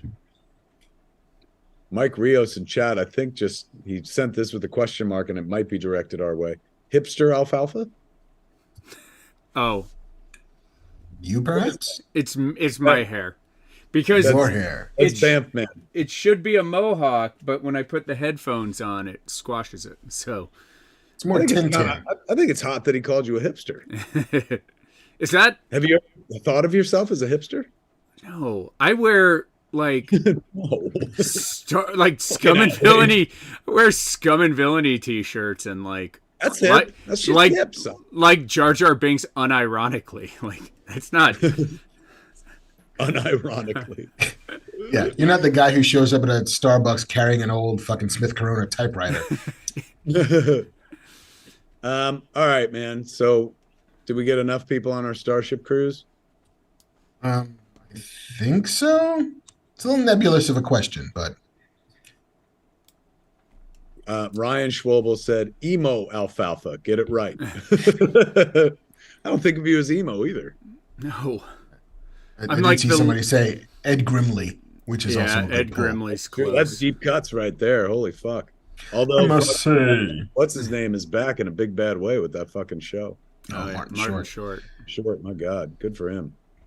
ET Drum Mike said, no, he's cool, Ed Grimley. Oh, Look at you. Thanks. Take Kang. Also, Kevin, you said Jesus Christ, and everybody knows Jesus is their co-pilot. So I think that helps. good point. Good fucking point. That's true. We'll never get lost with Jesus. All right. Third question. Answer these question 3. All right.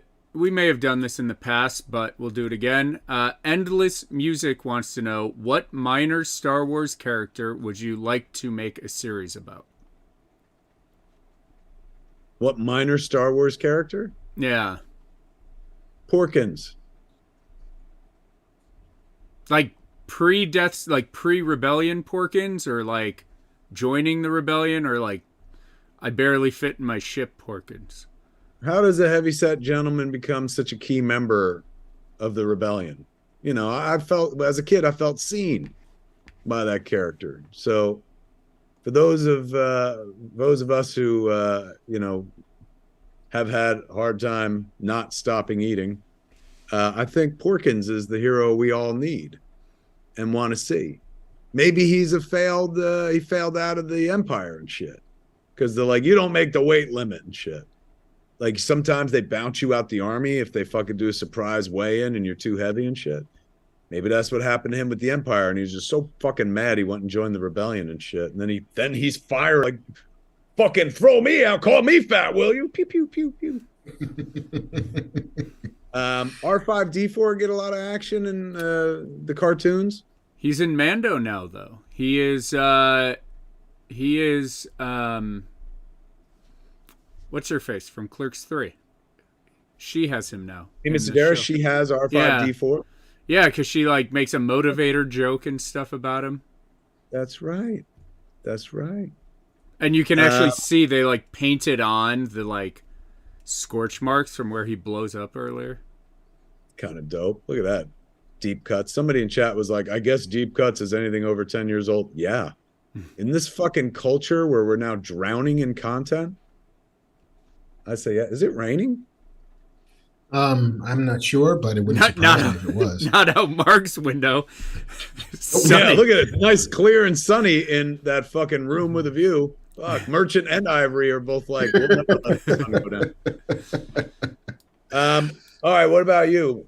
I kind of want to do the sitcom about the bartender at the cantina. The like absurdly, oddly racist bartender at the cantina who's just like, we don't like your kind. We don't allow you in this bar. It's like, dude, what did a fucking droid do to you? But suddenly you're just so anti-droid. But to be fair, as an iPhone user, so am I. Nice. See, you still got it. No, all I got is dad jokes. When I had weed, I was the cutting edge. But without weed, nothing but dad jokes.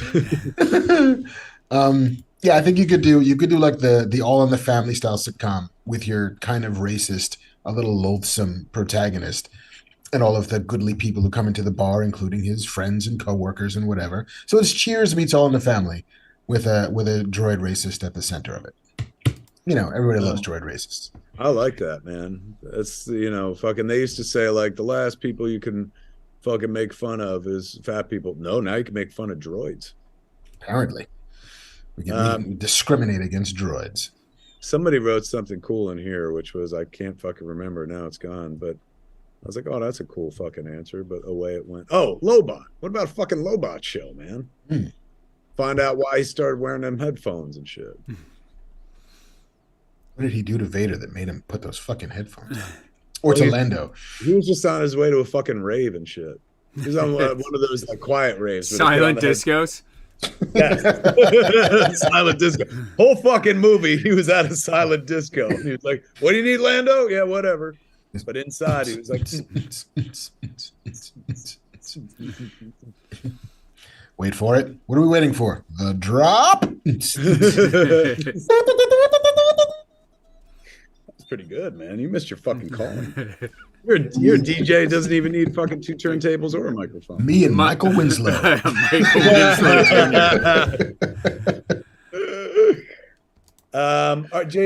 Banff man, you got an answer? I want to see Boshek. Boshek is the guy wearing the NASA spacesuit that Obi-Wan tries to hire before he talks to Chewbacca.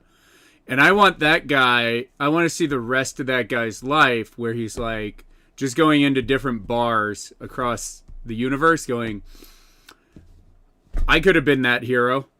I could have been Han Solo. And he just tells that story, but every time he tells the story, it's a little bit different. So it's like... He's the Pete Best of the Star Wars universe. He got glanced by greatness. The Stuart Sutcliffe. I got to go deeper cuts on that. Oh, nice. Thank you very much. Backbeat, ladies and gentlemen, 1994. A movie all about Stuart Sutcliffe. I think that was the name of the movie, wasn't it? Backbeat. Yeah. Nice pull. Mean Dave, thank you. Deep cuts. It's older than 10 years. That goes back to 94. Mean Dave in chat goes, I missed earlier. How much did Marc hate Quantumania? Fair amount.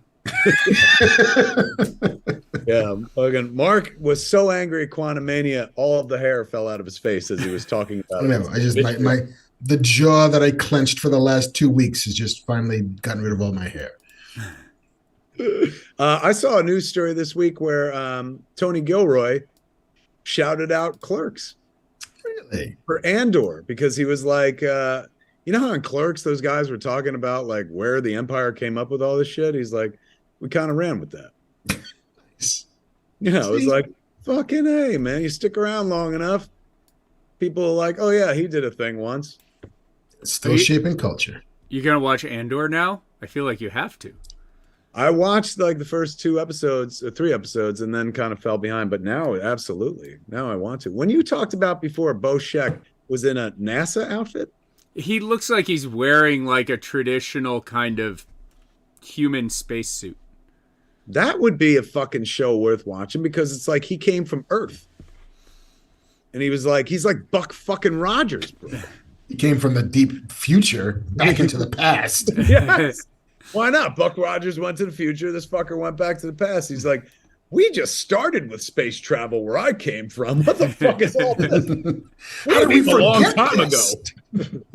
It's like Colonel Taylor, but in reverse. Colonel Taylor. Wow. That's deep cuts back to the early 70s kids right there. Yeah, baby. They didn't have a Taylor in those new Planet of the Apes movies, did they? No. I mean, they're basically the new Apes movies, the ones that Matt Reeves did. Actually, no. They reference Colonel Taylor and his mission in the first one with James Franco. They have a whole thing where like the Andromeda or whatever the name of the ship was has gone off signal, has been lost in space. We may never see Colonel Taylor again. And then that's it. Like it just fucking spins off that way. So it connects.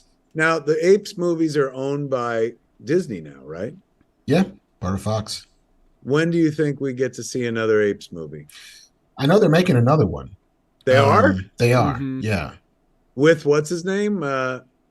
No, it's not Matt Andy Reeves Serkis? anymore. It's not Andy Serkis anymore.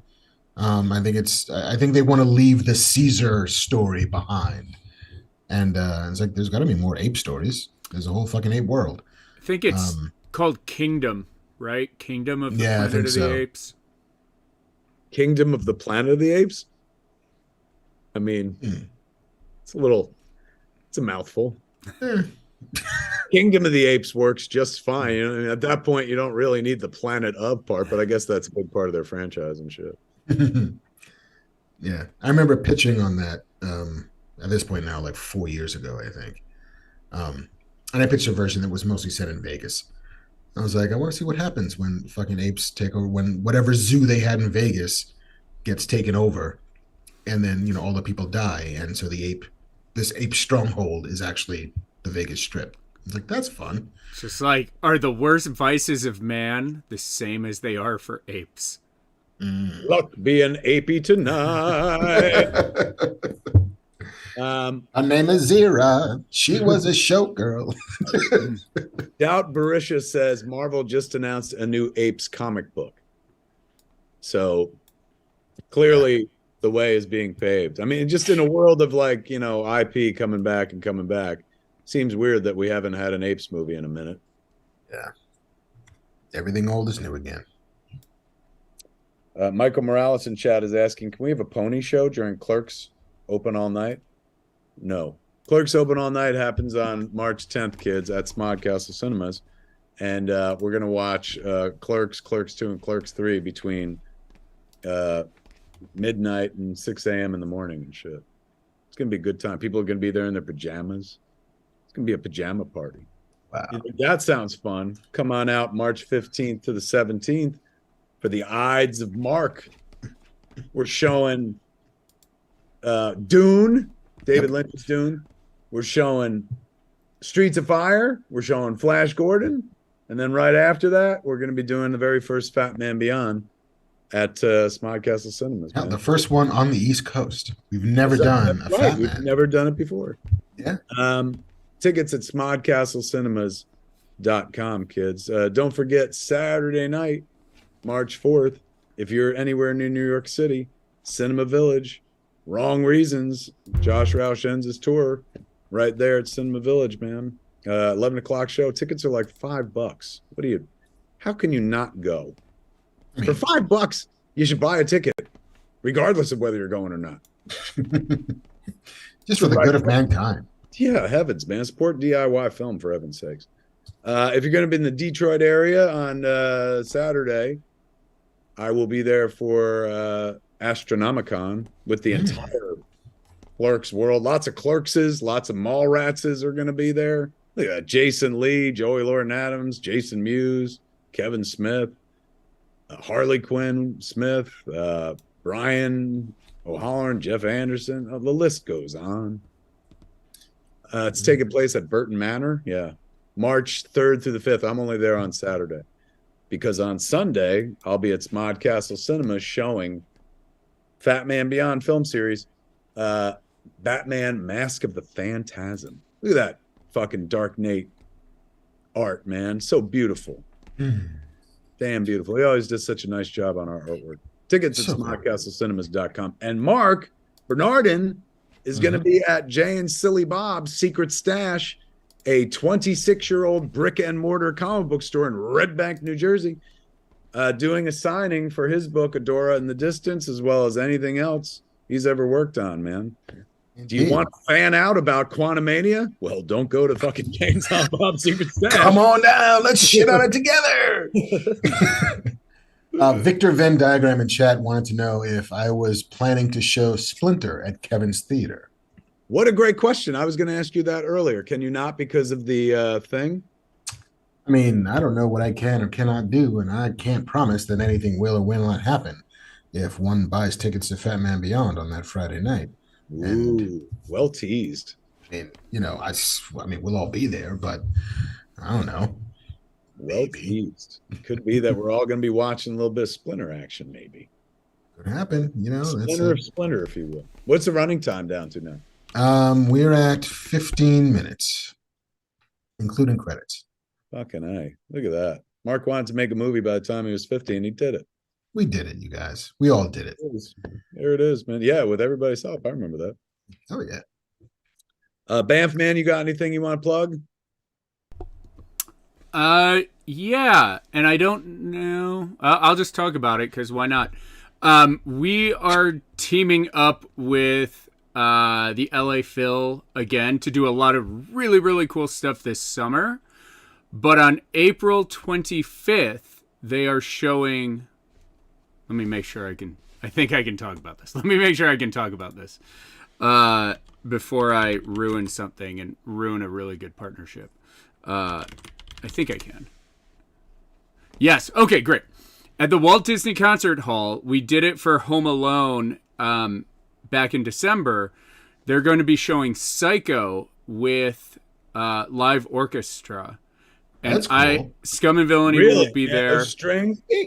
Yeah. So we will be there. We've got a promo code coming. I don't think it's ready yet. But we'll be there doing red wine tasting, Skywalker Pinot Noir tasting, and horror movie trivia for fabulous prizes. I will be hosting that with one of my friends because I don't know anything about scary movies. So Nice. Very nice. I think that's all I've got. That's all we've got. What about you, Marc? I got nothing to plug or promote other than all of the things we've already plugged and promoted. Yeah, I think that's it. Oh, if you wanted to watch Carnival Row season 2, it is currently on Amazon's. I worked on a version of that show. The version that's currently on Amazon is, I don't think, the version that I worked on, but such is the way of television these days, where sometimes you could spend half a year working on a thing and not recognize any of it. Not saying it's good, bad, or indifferent. Just I don't know what it is now. But if you want to check it out, go for it. And you should also, if you're a Star Trek fan at all, watch Picard, the third and final season of Picard, Star Trek Picard. I had nothing to do with it other than just being a fan of it. And so far, it is the next generation sort of mounting up of the old guys that you always kind of wanted. So enjoy. I am. Victor Venn Diagram in chat asked JC, can you post a link for tickets to the thing you talked about? He said, I am interested in that. Well, Victor, are you also interested in Hollywood Babylon, March 18th at Flappers Comedy Club? Tickets at flapperscomedyclub.com. I will be back in Los Angeles on the 18th for some of that. But prior to that, it's all East Coast action, man. Batman Mask of the Phantasm, March 5th. Even the day before that, Wrong Reasons finishes up its tour at Cinema Village in New York. Tickets at finecatodin.com. Tickets for the Ides of Marc, which runs from March 15th to March 17th. Tickets at smilecastlecinemas.com. Marc going to be signing at Jay and Silent Bob's Secret Stash on March 18th. No tickets. Just show up and bring some shit, whip out your dick. He'll sign it. You just got to Oh, yeah. stretch it. He won't stretch it. No, You stretch it. you get a friend if you need. He'll hold the pen like way high up so he doesn't get even close to your shit. Like, most people hold shit like that, but that put it real close. So he's going to be signing like this if you whip your dick out. Yeah. Like Adora, he'll sign that normal style. I won't stab sign your dick if you don't want to. Hold your fucking dick steady. Davey Sock Rocker, what a great name, said, don't have this long of gaps in Fat Man Beyond. It was hard to deal with. That'd be my bad. I was gone for a month, kids. And one day perhaps I'll talk about it. But right now, I'm back. That's all that matters. And here we are having a good ass time. NDRWLBR says, Kevin, you look so good. You look so good, man. Looking healthy. Why, thank you. Feeling healthy.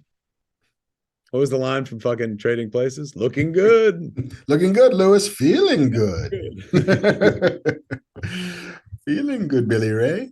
Every which can but loose.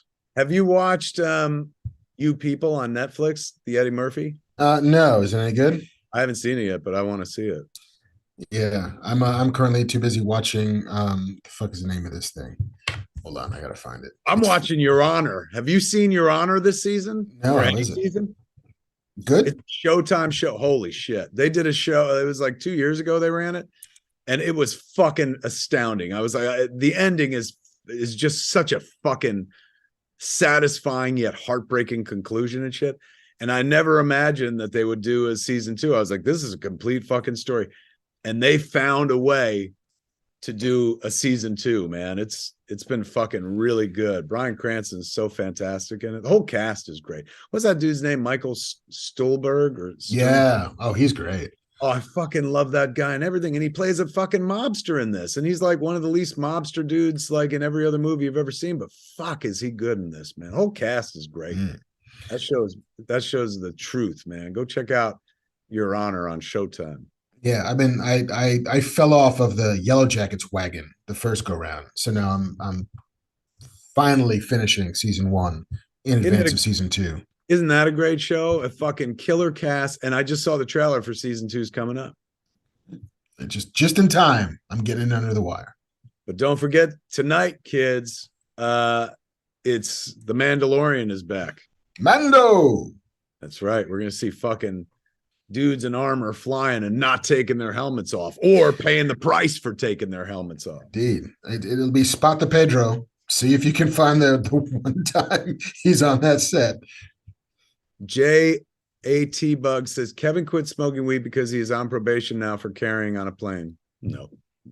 I never got in trouble for weed, man. Like, I got pulled over a few times and they found weed in the car and they're like, get out of here, Silent Bob. So like, I never got arrested for carrying weed. I'm a white man. Oh my God. Is my privilege showing? I didn't think I was white. I just thought I was a quasi-celebrity, but I Did I ever tell the story about when I got pulled over? I got pulled over coming down Highland, and I was making a right onto the street to like go up and over the hill to your house. And because I guess there's no right turn during morning rush hour. And I got pulled over, and the cop came up and he's like, there's no right turn. He's like, your windows are illegally tinted. And I have like a Dodge Challenger with like blacked out windows. Like I am the car that every cop wants to pull over. And I was like, I'm so sorry. I'm going to my boss's house for a video shoot. And the guy's like, I was like, Kevin Smith? He's like, yeah, right. And then Muse drives by right at that moment, stops right behind the car, rolls down the window and goes, ha ha, you're going to be late to work, sucker. And sped off. And the cop looked at Jay of Jay and Silent Bob and looked at me and just goes, okay, you can go. And he didn't give me a ticket. Such privilege. The tangential effects of proximity to fame. Some people are saying, hey man, what happened? I can't find tickets to The Ides of Marc at smodcastlecinema's.com. If it's not up tonight, it'll be up tomorrow morning. JD, our web guy, we hit him very late and stuff. We just got him the finished artwork, which we had to switch around. But don't worry, those tickets will be up there. You could hit it tomorrow. Don't quit it. Hit it. Get your tickets for the Ides of Marc. Heavens. We'll have so much fun. Are we done? We should be we're done. We're out of show. There it is, kids. We're out of show. We gave you all the show we can. That's all the shows I can stand because I can't stand no more, to borrow from Popeye. Do the right thing. Do the right Kang, says Christopher Morris. Do the right Kang. Oh my God, that fucking rocks. I got it. I'm gone. Okay. Don't forget to patronize Banff Man's Bar, Scum Villainy Cantina. I may be in there tomorrow night, just cause.